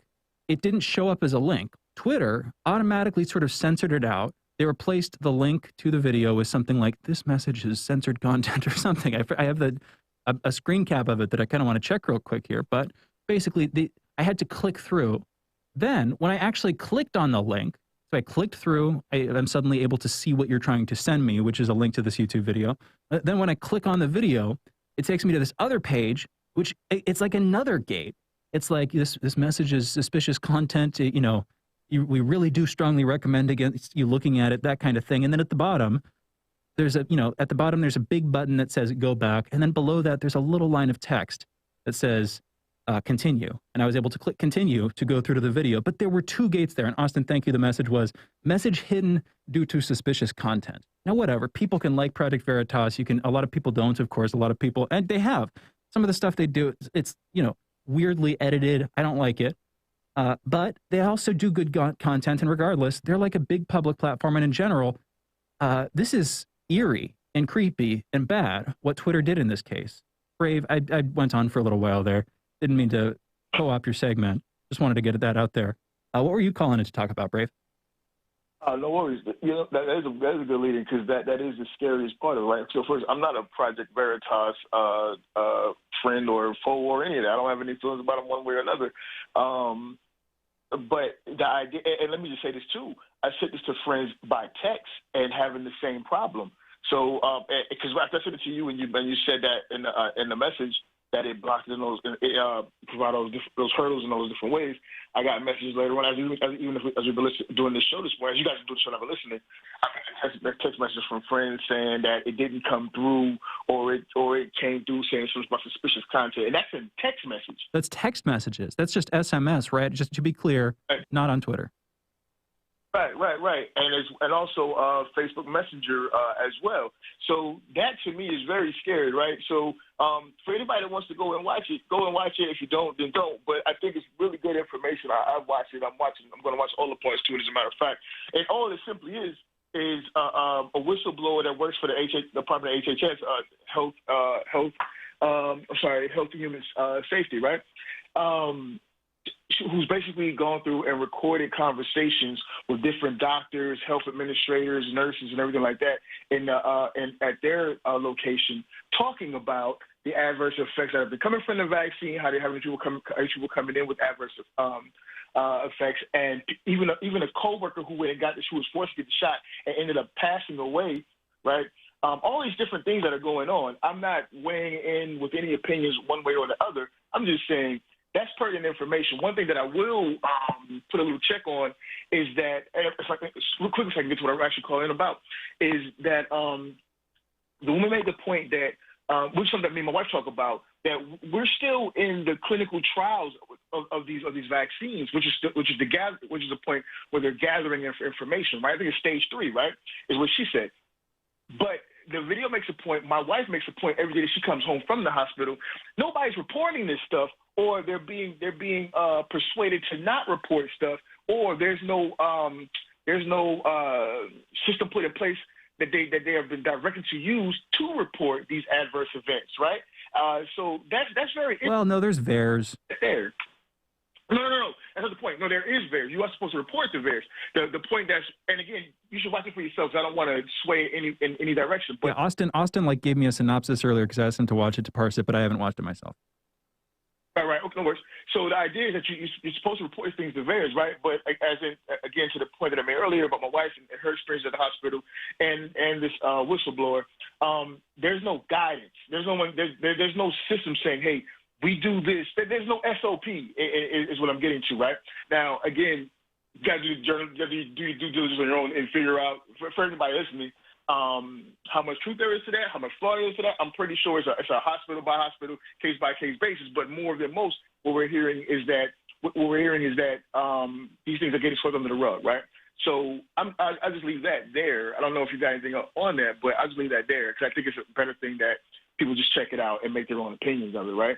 But the thing I got triggered by was that the conversation with the monoclonal antibodies, right? Heads up, you got less than a minute here, but go for it, Ray. I'll make it real quick. The idea is that we're at a point now where people who would be pro-choice, people who would be fighters for Medicare for all, are now saying that if you didn't take the vaccine, you were irresponsible. That's the argument I brought up earlier. I made that point too. Oh, right. But the idea is this: consider that most people who didn't take the vaccine are doing much research, right? And I'll speak for myself. I'm healthy. I work out. I'm supplementing, right? And I do mad research on this stuff. So I'm not taking the vaccine out of some irresponsibility. I'm making a health choice, and at minimum for anyone, it's a health choice. So, but we shouldn't be allowing them to turn us against each other and say that, that's called propaganda. That's called propaganda. You're being irresponsible. Well, no, we're just out of time. I'd say more in response to it. But Brave, thank you for the call. We got to close this show out. Everybody, thank you for listening this morning. Fault Lines with Thomas and Stranahan coming back tomorrow at 7 a.m. Eastern. See you on the other side.